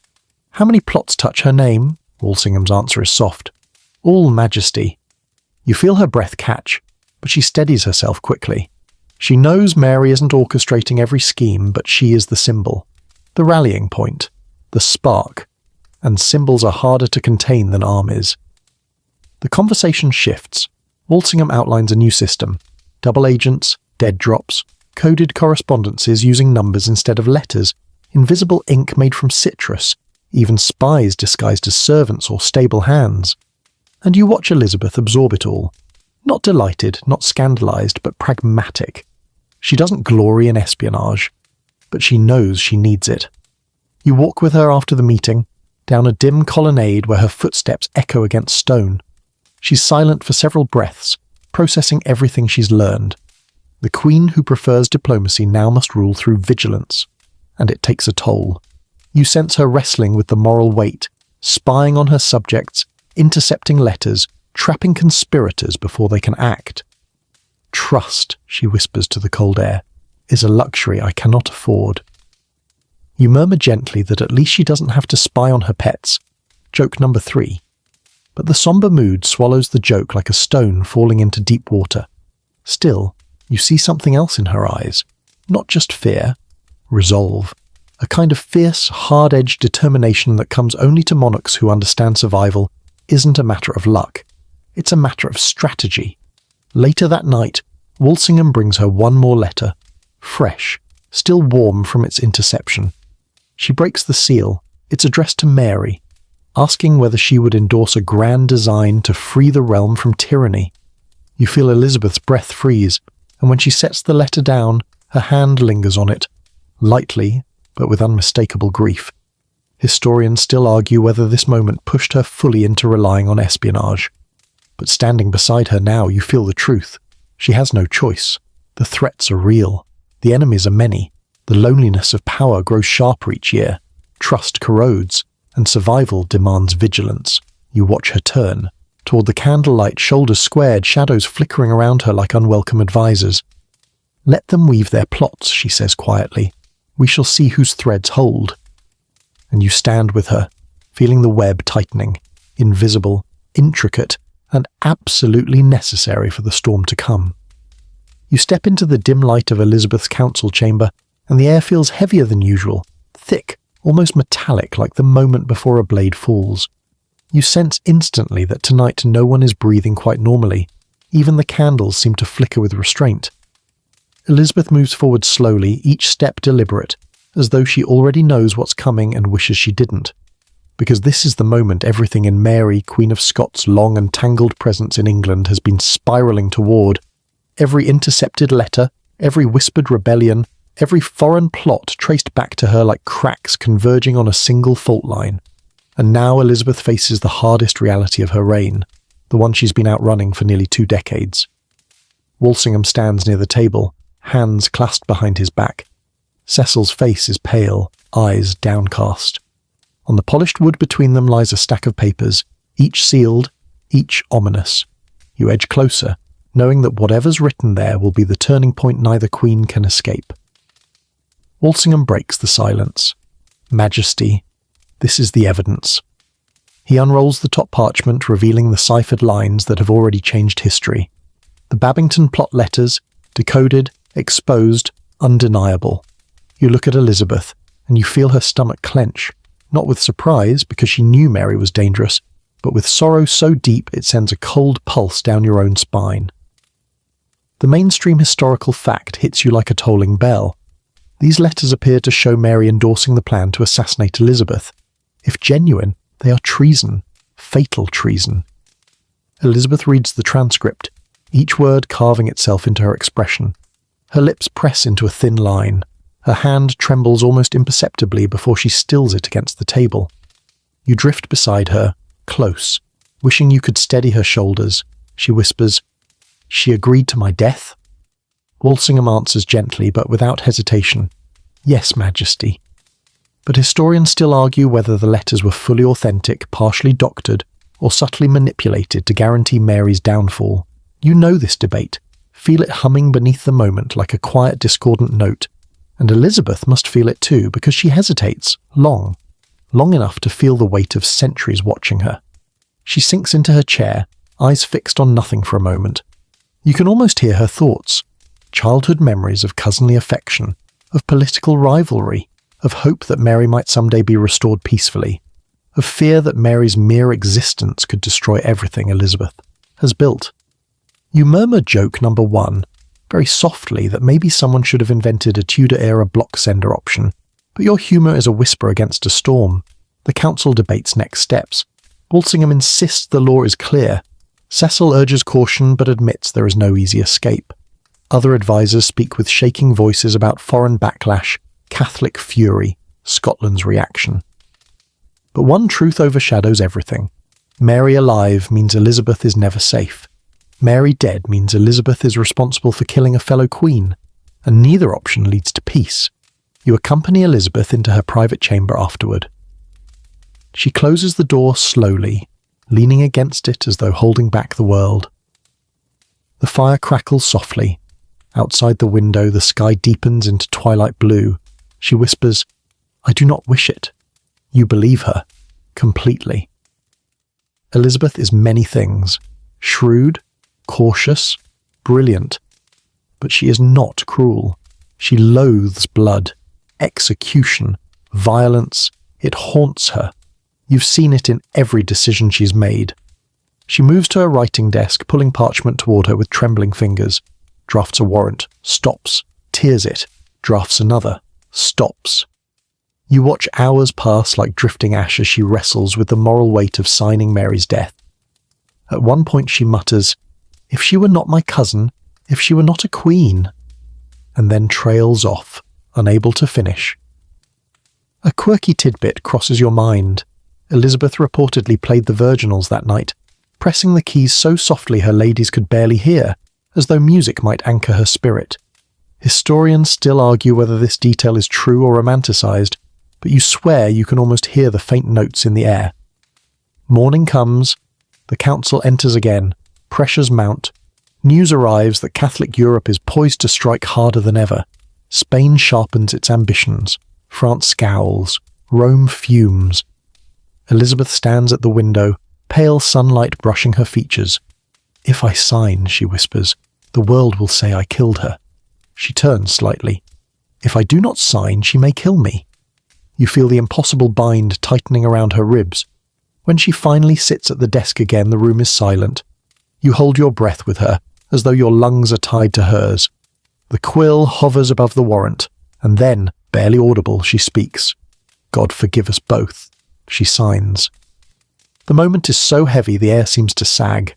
You whisper joke number 2, something weak, nervous, about how you've seen fewer signatures cause less drama. But even the candles refuse to flicker. Days later, the execution takes place far from Elizabeth's view. and when news reaches her, she stops walking mid-step as though struck. Her face crumples, not theatrically, not for show, but with raw grief and guilt that nearly buckles her knees. You feel it hit you too, sharp and sudden. Elizabeth retreats to her chamber and weeps, not for Mary, alone, but for what the world has forced her to become, for what duty has demanded, for what survival has cost. Historians still argue whether her sorrow was genuine or political theatre, but standing beside her now, you know the truth. It's real, deep, ruining, permanent. She may have been right. She may have saved England. She may have prevented her own murder. But she's also killed a queen, a cousin, a mirror of herself. That night, as she stares into the dying embers of the fire, you whisper joke number 3, that the throne should come with hazard pay and mandatory therapy. But the words fall gently, respectfully into the silence. Elizabeth lifts her chin, worn, shaken but unbroken, and you stand with her, knowing the worst ordeal of her reign has come and gone, and yet more storms still wait beyond the horizon.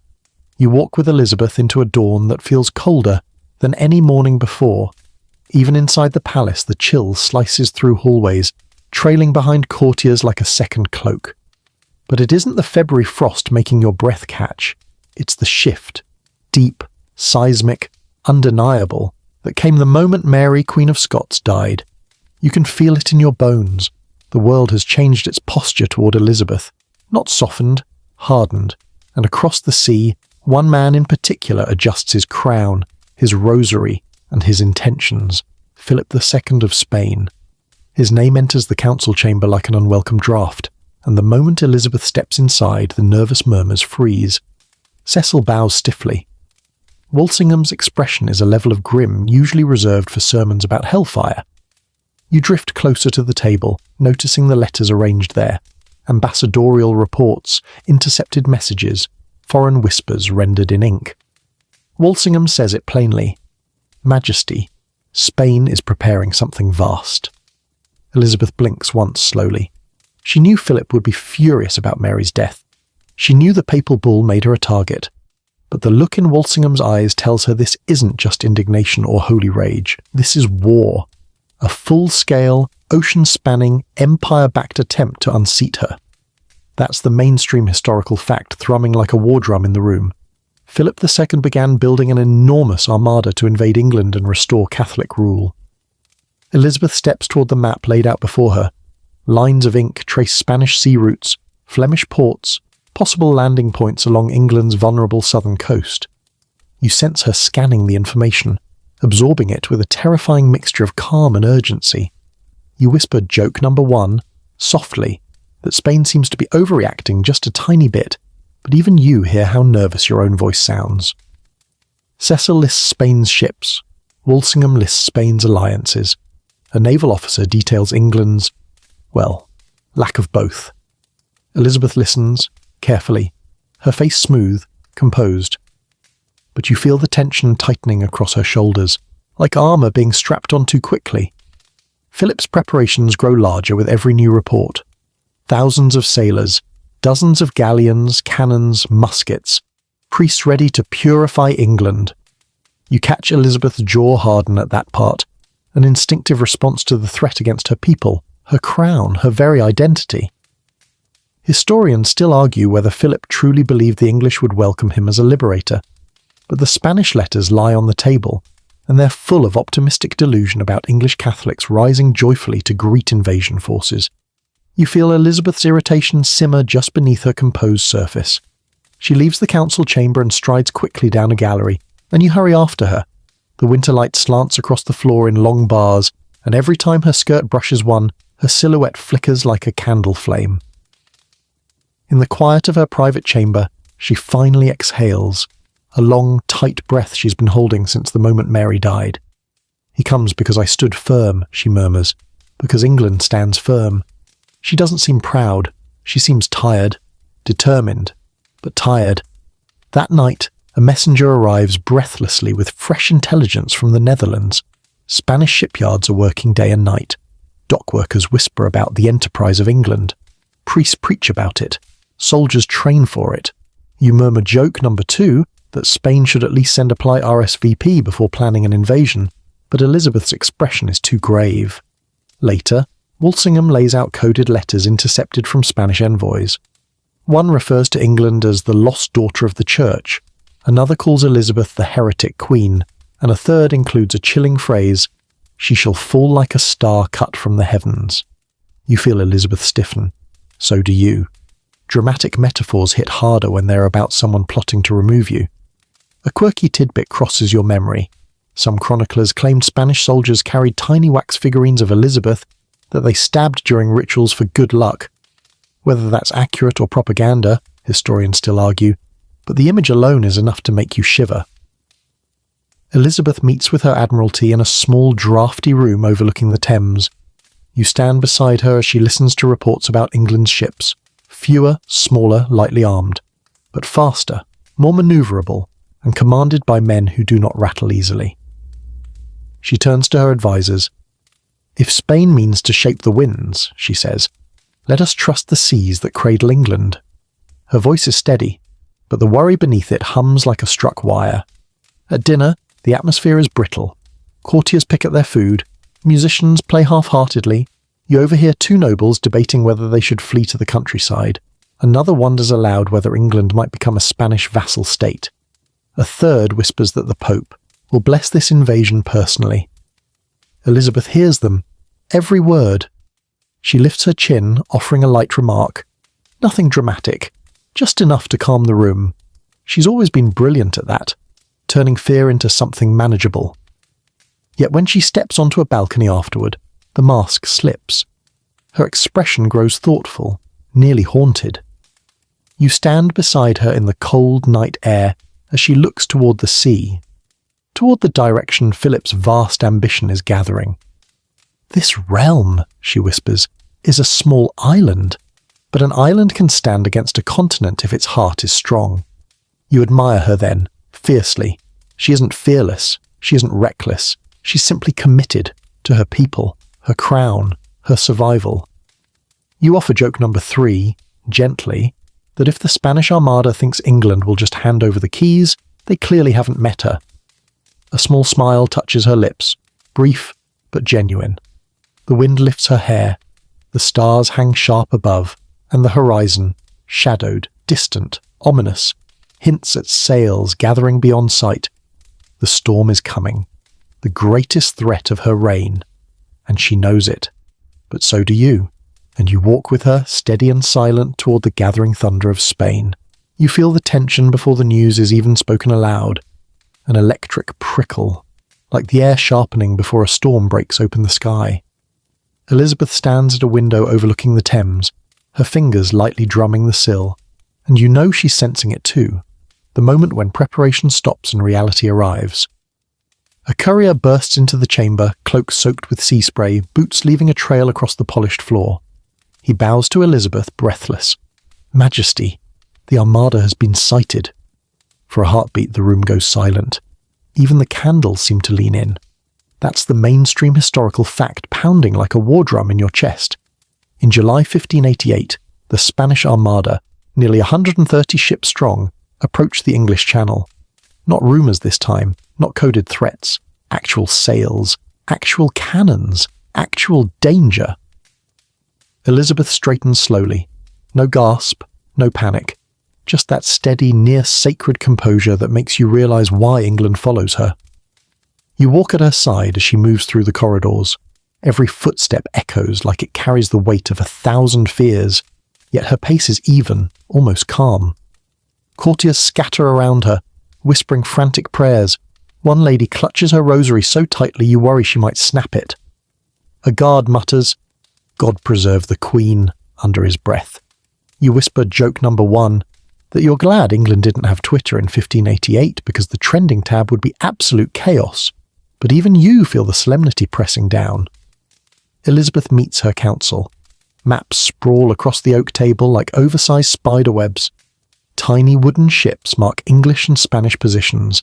They look harmless until you remember each little carving represents hundreds of real men, real gunpowder barrels, real fire waiting to ignite. Lord Howard of Effingham bows, reporting the English fleet is assembled, smaller, lighter, but swift and commanded by sea-hardened captains like Hawkins and Drake. Elizabeth nods, absorbing every detail. She says softly, "We are ready." And though the trembling in the council member's hand says otherwise, you believe her. Walsingham unfurls a fresh intelligence report. Spanish ships are arranged in a massive crescent formation, imposing, disciplined, deadly. Their goal, escort Parma's army across the Channel for a full land invasion. Elizabeth closes her eyes briefly, and you sense the pulse of dread there. A successful landing would end everything. She opens her eyes again. Steele returns. You drift with her as she addresses her assembled commanders, some nervous, some exhilarated, all painfully aware they're outnumbered. She encourages them with warmth, humour, and that uncanny blend of majesty and relatability that only she can conjure. Then she travels toward Tilbury. The ride is long. Dust rises beneath the hooves. The wind tastes of salt and tension. Soldiers cheer as she passes, grimy, exhausted, resolute men who would follow her into fire. And that matters, because morale is half the battle when your enemy sails on prayer-fueled confidence. At Tilbury, the camp is sprawling, buzzing with fear and determination. Tiny fires flicker, horses snort, armour clinks. You walk with Elizabeth through mud and torchlight until she reaches the platform where she will speak. And then you feel it, the shift in the universe. She rides forward on a white horse clad in a gleaming breastplate over her gown, flame-red hair whipping in the wind. Soldiers roar. You swear the ground vibrates. Her speech begins, and even though you already know the famous line, hearing it in this moment makes your spine tingle. "I know I have the body of a weak and feeble woman, but I have the heart and stomach of a king, and of a king of England too." Cheers explode. Men pound shields. You feel tears prick your eyes, not because it's dramatic, though it is, but because you can sense how desperately they need her voice right now. Historians still argue whether every line of this speech was recorded accurately, but the emotional impact, undeniable. You feel it wash over the camp like a blessing. That night, fires burn low as news filters in. The English fleet has engaged the Armada near Plymouth, using faster ships to harass the Spanish crescent. Not massive victories, yet, but enough to rattle confidence. Then comes the quirky tidbit that makes you shake your head. Rumour has it Drake insisted on finishing a game of bowls before sailing to fight the Armada. Whether that detail is symbolic, dramatised, or genuinely happened, historians still debate, but it becomes a rallying story for England's spirit. The next day, word arrives. English fire ships have scattered the Spanish formation near Gravelines. Cannons roared all day, smoke blanketed the sea, ships collided, flames leapt across the waters. You imagine it vividly, like some apocalyptic painting where the ocean itself tries to swallow war. Elizabeth's face remains unreadable as she listens, but her fingertips dig slightly into her chair. She feels every ship like a pulse. Soon after, more reports. The Spanish retreat north, chased by storms, shattered on Scottish and Irish coasts. The invincible Armada is broken. Not by England alone. Winds, errors and miscalculations help, but England fought fiercely and brilliantly. Elizabeth receives the final message at twilight. A soft sigh escapes her, almost inaudible. Relief, gratitude, grief for the lost, and pride. Deep, earned pride. You whisper joke number 2, that any navy bragging about being invincible is asking to get smacked by a storm, but your voice is gentle, honouring the moment. Later that night, walking through the silent palace halls, Elizabeth stops by a window overlooking the river. Lanterns shimmer on the water. London is safe. England is safe. Her throne is safe. She whispers, God blew and they were scattered. You stand beside her, knowing she isn't taking full credit, because she knows the cost, the chaos, the countless near disasters. But she also knows the truth. She faced the greatest military threat of her reign, and lived. You offer joke number 3, soft as the night air, that Spain should have checked the weather app before launching an invasion, and this time a small tired smile touches her lips. You both turn away from the window, aware that victory doesn't end the hardships, but it proves Elizabeth's resilience in the fire on the water, and the world will never forget it. You follow Elizabeth into a quieter dawn than the one before the Armada. Quieter, but not softer. Victory celebrations still echo faintly through London's streets, like the last waves of a storm retreating from the shore. Bells have rung for days, bonfires charred half the countryside, tavern songs invented entire heroic moments that definitely didn't happen. England glows with pride, so bright in fact that you half expect people to start naming their pets Armada Smasher. But as Elizabeth walks through the palace this morning, her footsteps slow. The revelry is fading, reality is returning, and victory, as you're about to learn, brings its own burden. She enters the council chamber, and instead of cheering, she finds exhaustion. Gladness, yes, but edged with worry. Cecil's face looks like he hasn't slept since the battle.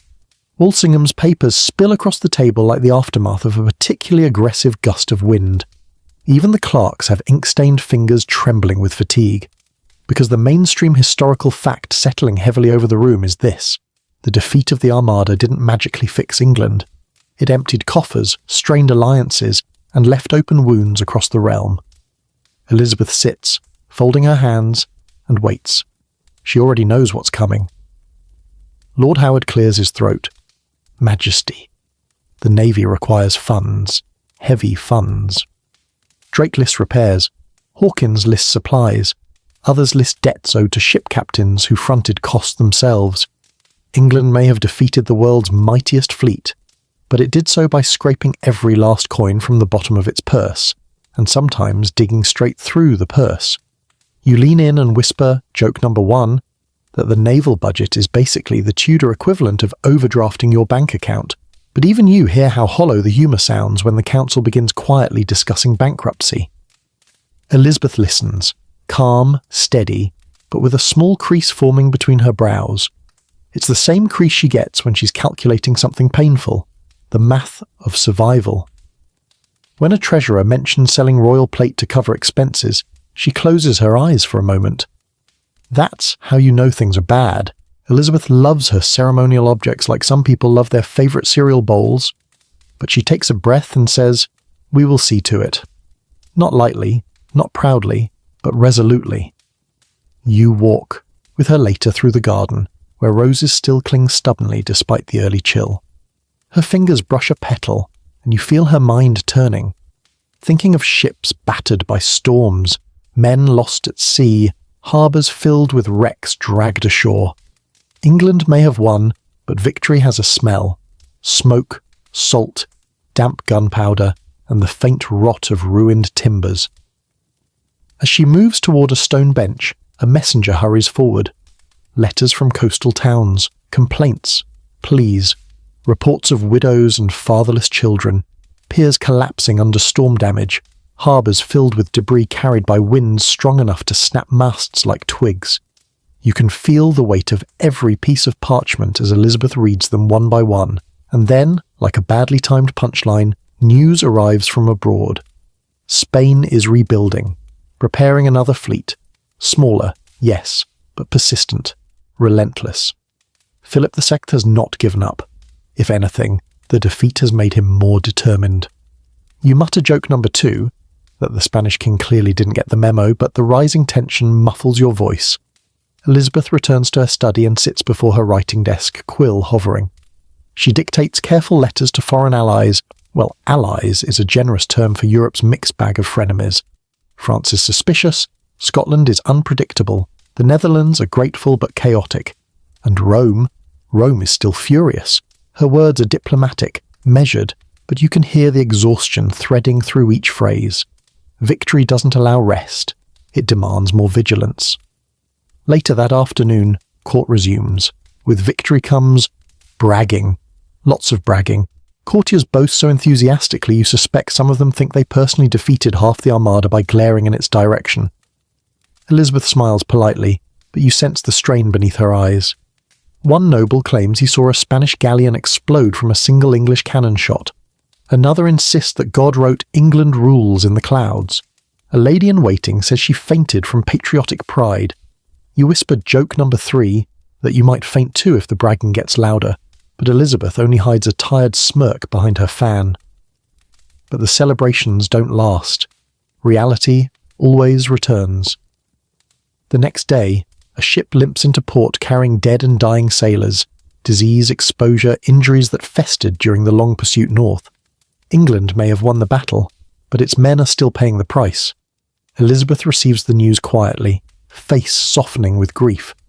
Historians still argue whether she should have better supported the returning sailors. Supplies were scarce, funding limited, logistics chaotic. But seeing her expression now, you feel the genuine sorrow. She never wanted them to suffer, but she can't fix everything, not all at once. You walk with her to the chapel where she kneels in private prayer. The silence here is different, thick, sacred, enveloping. You sense her, offering thanks, yes, but also begging for strength. Because she knows the war isn't over, Spain is still out there, rumours swirl, Europe watches, and inside England, politics stir again. Noble factions revive old grudges. Parliament wants financial answers. Religious tension still gnaws at the kingdom's edges. It's like the Armada was a wave that crashed, and now the undertow threatens to drag everything down. When Elizabeth returns to her chamber that night, she stands at the window watching the Thames shimmer in moonlight. You stand beside her, breathing the same cold air. She whispers, "We survived the storm. Now we must survive the calm." You realise then that the calm can be just as dangerous. Because calm demands rebuilding, reckoning, remembering. And even when the cannons are silent, the crown still weighs the same. Elizabeth lifts her chin, shoulders steadying as she turns away from the window. She's tired, but she isn't done. Not even close. You step with Elizabeth into a palace that feels strangely hollow after the adrenaline of the Armada years, like the echo that lingers in a room long after thunder fades. The halls of Whitehall are quieter now, but the quiet isn't peaceful, it's tense, waiting, watching. Because once a queen has faced down the greatest naval threat in Europe, you'd think the rest of her reign might ease up a bit. But no. Court politics return with a vengeance, as if everyone had politely paused their scheming for the battle and are now scrambling to make up for lost time. You sense it immediately in the way courtiers glide across the floors, too quickly, too quietly, too purposefully. Their silks whisper secrets. Their perfumes smell faintly of ambition. Elizabeth enters the presence chamber, and the temperature shifts, not physically, but socially. Smiles stretch too wide, bows dip too low, compliments sparkle a little too brightly. You feel the undercurrent instantly. This is not admiration. This is positioning. Robert Dudley is among the first to greet her. Older now, still handsome, still fiercely loyal, but his presence brings complications just by existing. You catch the flicker in Elizabeth's eyes, that blend of affection and frustration that she's never fully shaken. His new wife, the Countess of Leicester, stands beside him with a practiced smile that could probably slice bread. The air between all three of them is so sharp you half expect it to draw blood. You murmur joke number one, that the royal love triangle energy could power half of London, but Elizabeth's expression remains carefully neutral as she moves on.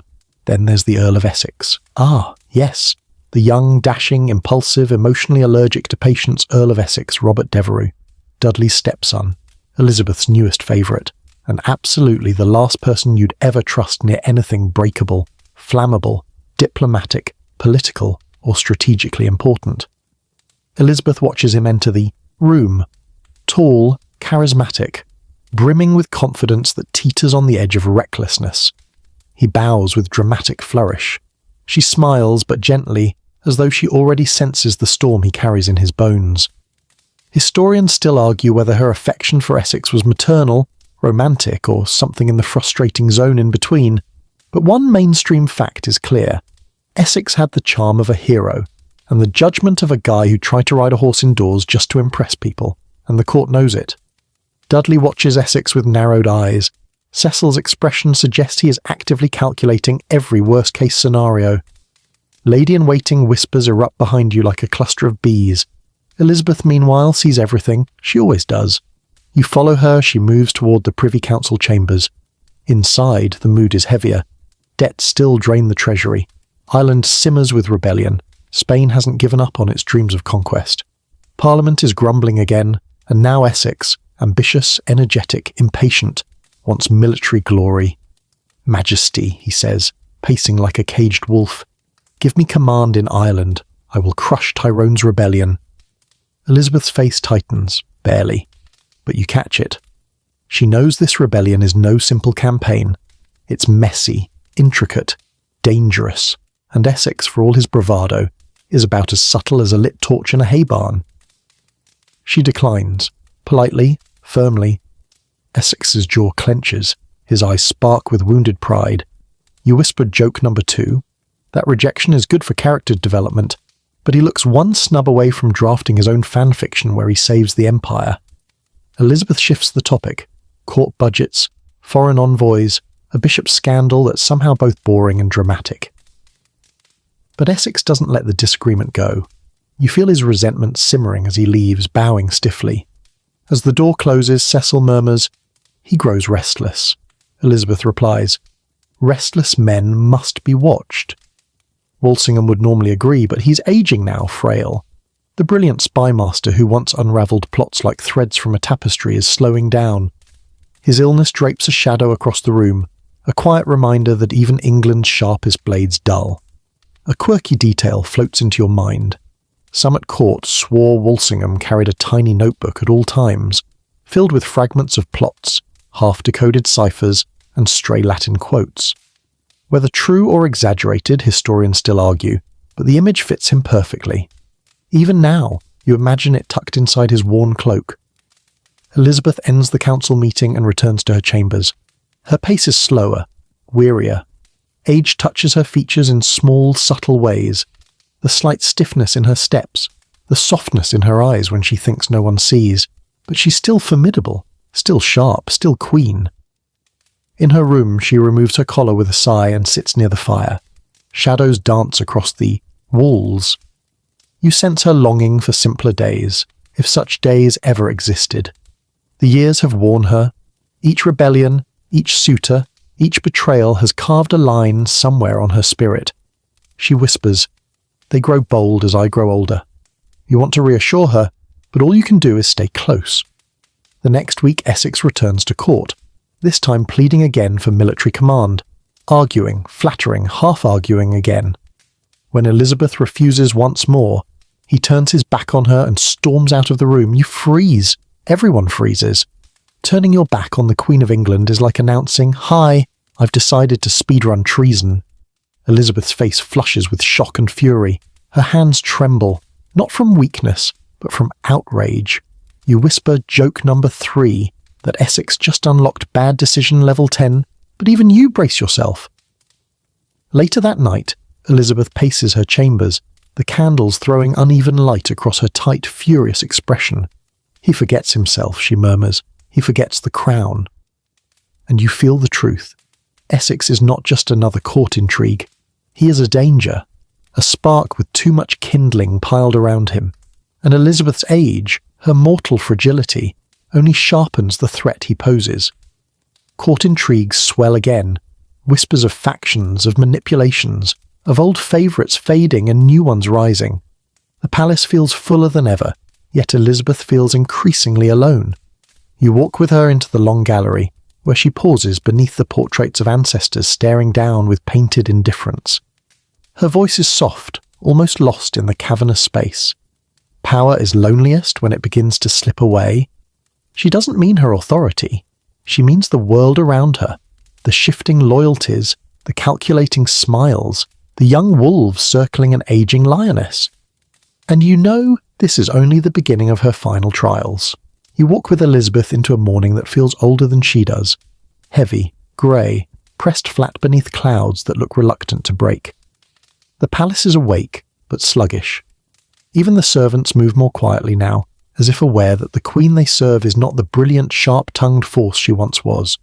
She is still formidable, yes, still dazzling in her resolve, but time has threaded silver through her hair and carved delicate lines around her eyes.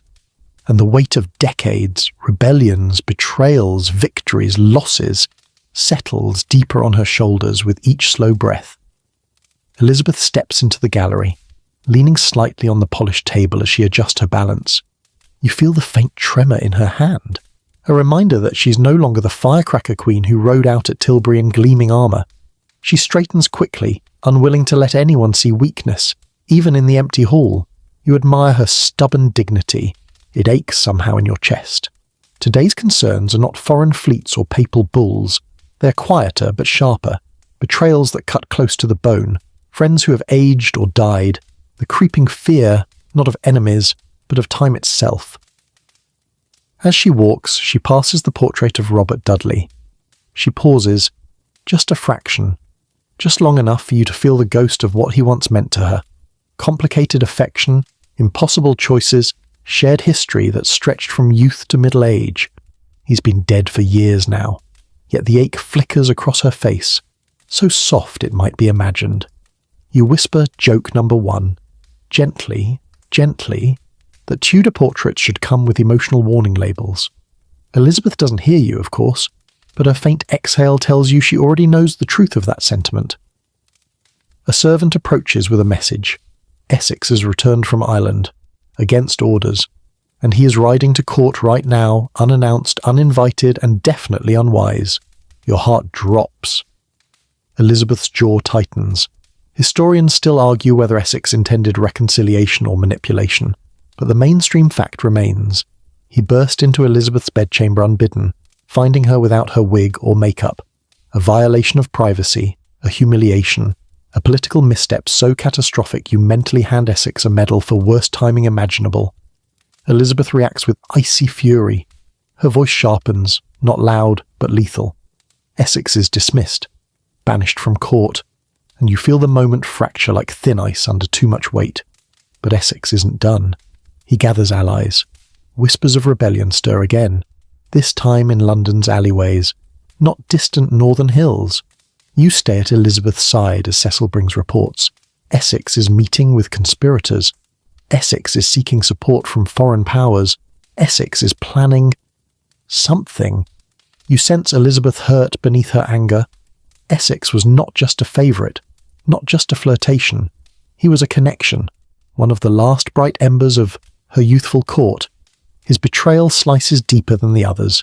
You murmur joke number 2, that Essex is basically the Tudor version of a drama king with a sword. But even your humour can't soften the dread building around Elizabeth. Then it happens. Early morning, London fog thick as wool, rumours fly. Essex is marching with armed men, heading straight for the Queen. You stand beside her as guards flood the palace, steel flashing in the cold air, shouts echo in the courtyard.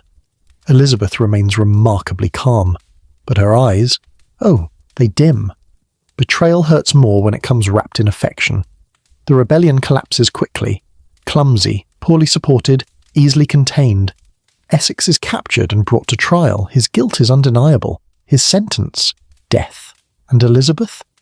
She hesitates. Historians still argue why she delayed signing his death warrant. Love, guilt, doubt, hope. But the hesitation is real. You stand with her in her dim chamber as she paces, the room lit only by a single candle. She whispers, "Must it end this way?" She signs, slowly, painfully.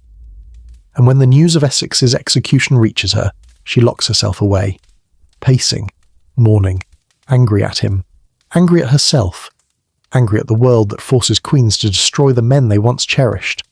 A quirky tidbit floats into your mind. One chronicler claimed Elizabeth kept Essex's ring, the one he was supposed to send her if he ever needed mercy. Historians still debate whether it arrived too late or was intercepted by rivals. But the story lingers like a bruise in the air around her. Later, Elizabeth returns to court, but something inside her has dimmed. Essex wasn't her first betrayal, but he might have been the one that broke something in her. You walk with her as she moves through the palace, older, lonelier, pulling her robes tight against a chill that seems to come from within. Her trusted advisers have died one by one. Walsingham, Cecil, Leicester. Her ladies have aged. New courtiers whisper that she's old-fashioned, stubborn, fading. You feel her hear them. She always hears everything. She stands before a mirror, one she avoids more often now. Her face lined, her eyes tired, her posture still proud but softened. For the first time in your journey with her, she looks vulnerable. "I have lived too long," she murmurs. Not defeated, just weary. Bone-deep weary. You whisper joke number 3 delicately, that she's still doing better than half the men plotting against her, but even your voice feels like it's tiptoeing. She turns from the mirror, alone in a palace full of people, a queen surrounded by subjects but lacking companions, a woman outliving the age that defined her. Elizabeth steps into the hallway again, lifting her chin, carrying the weight with quiet dignity. But you feel it now, deep, heavy, unavoidable. Loneliness sits on her throne just as surely as she does. You follow Elizabeth into a chamber lit only by a few flickering candles, their flames dancing like tired thoughts. The palace around her, once bursting with musicians, courtiers, lovers of gossip, poets seeking patronage, ambitious men stomping about in over-decorated boots, feels hollow now. Echoes stretch too long. Footsteps fade too quickly. Even the air carries a hush that wasn't there before. This is Elizabeth in her final vigil, her last stretch of life, a slow unwinding of a queen who has spent decades threading herself through danger after danger, refusing to yield. Now she walks more carefully, not because she fears falling, but because every movement feels like stepping deeper into memory. She sits near the hearth, and you sit beside her in the quiet. The fire crackles, tossing faint shadows onto her face. Time has softened her features. Her red hair, always a blazing symbol of her power, is thinner now, carefully arranged, more silver threaded through the curls than she'll ever admit. She keeps her back straight, though, refuses to wilt, refuses to become a frail story told by servants. Still, she is tired. She looks at the letters on the table, old correspondences from Cecil, Dudley, Walsingham, friends long gone, allies whose absence feels louder than any living voice around her. You can almost feel her heart inhale and exhale around every memory. A lady in waiting enters, bowing low. She offers Elizabeth cushions for rest, but the Queen declines. She always declines. To lie down, she says, is to surrender. To rest is to tempt sleep, and sleep. Sleep might not release her again. You whisper joke number 1, softly, that she's been refusing bedtime since 1533, but her tired smile suggests she hears echoes of that humour in her own thoughts.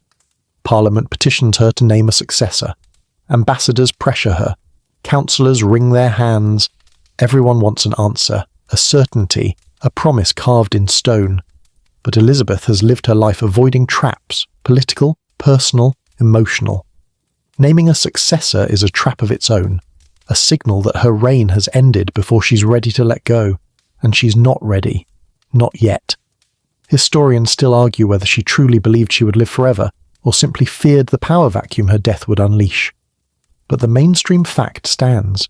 She never publicly named her heir until the very end, when silence was no longer sustainable. The shadows lengthen as the day fades.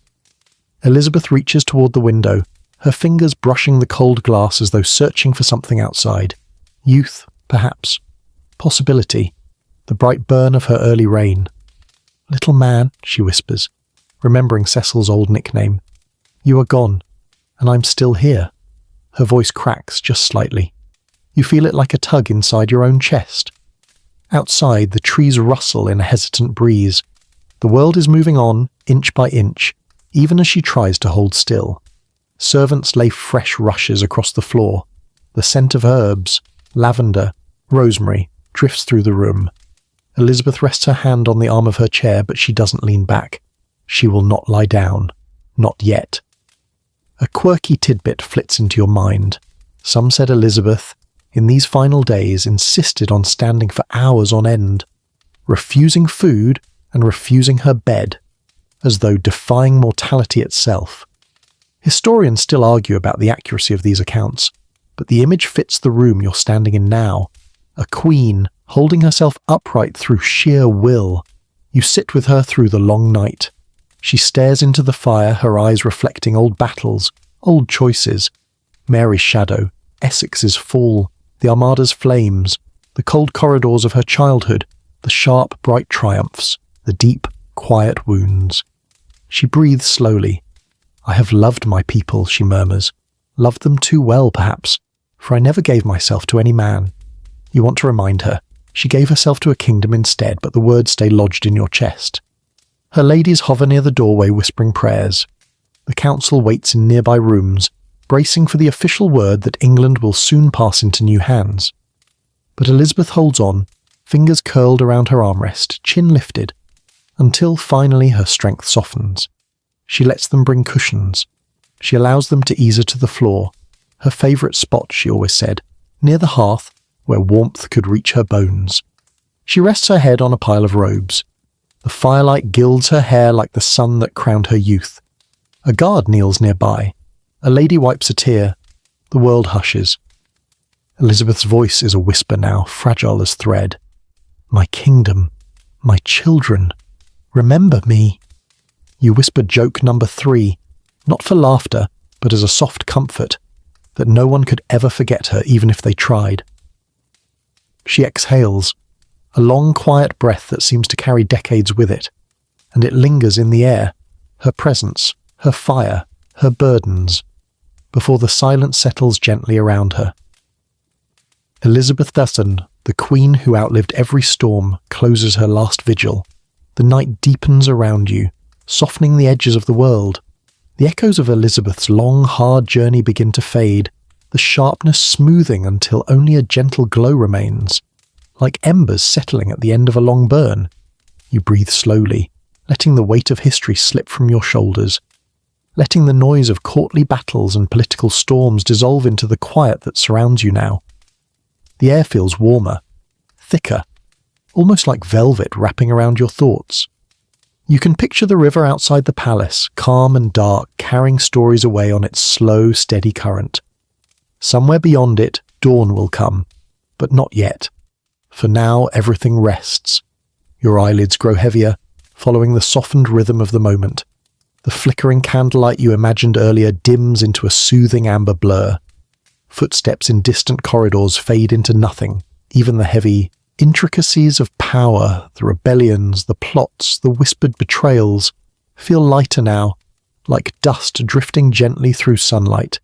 And as you settle deeper into this stillness, you sense Elizabeth's story easing into its own kind of peace.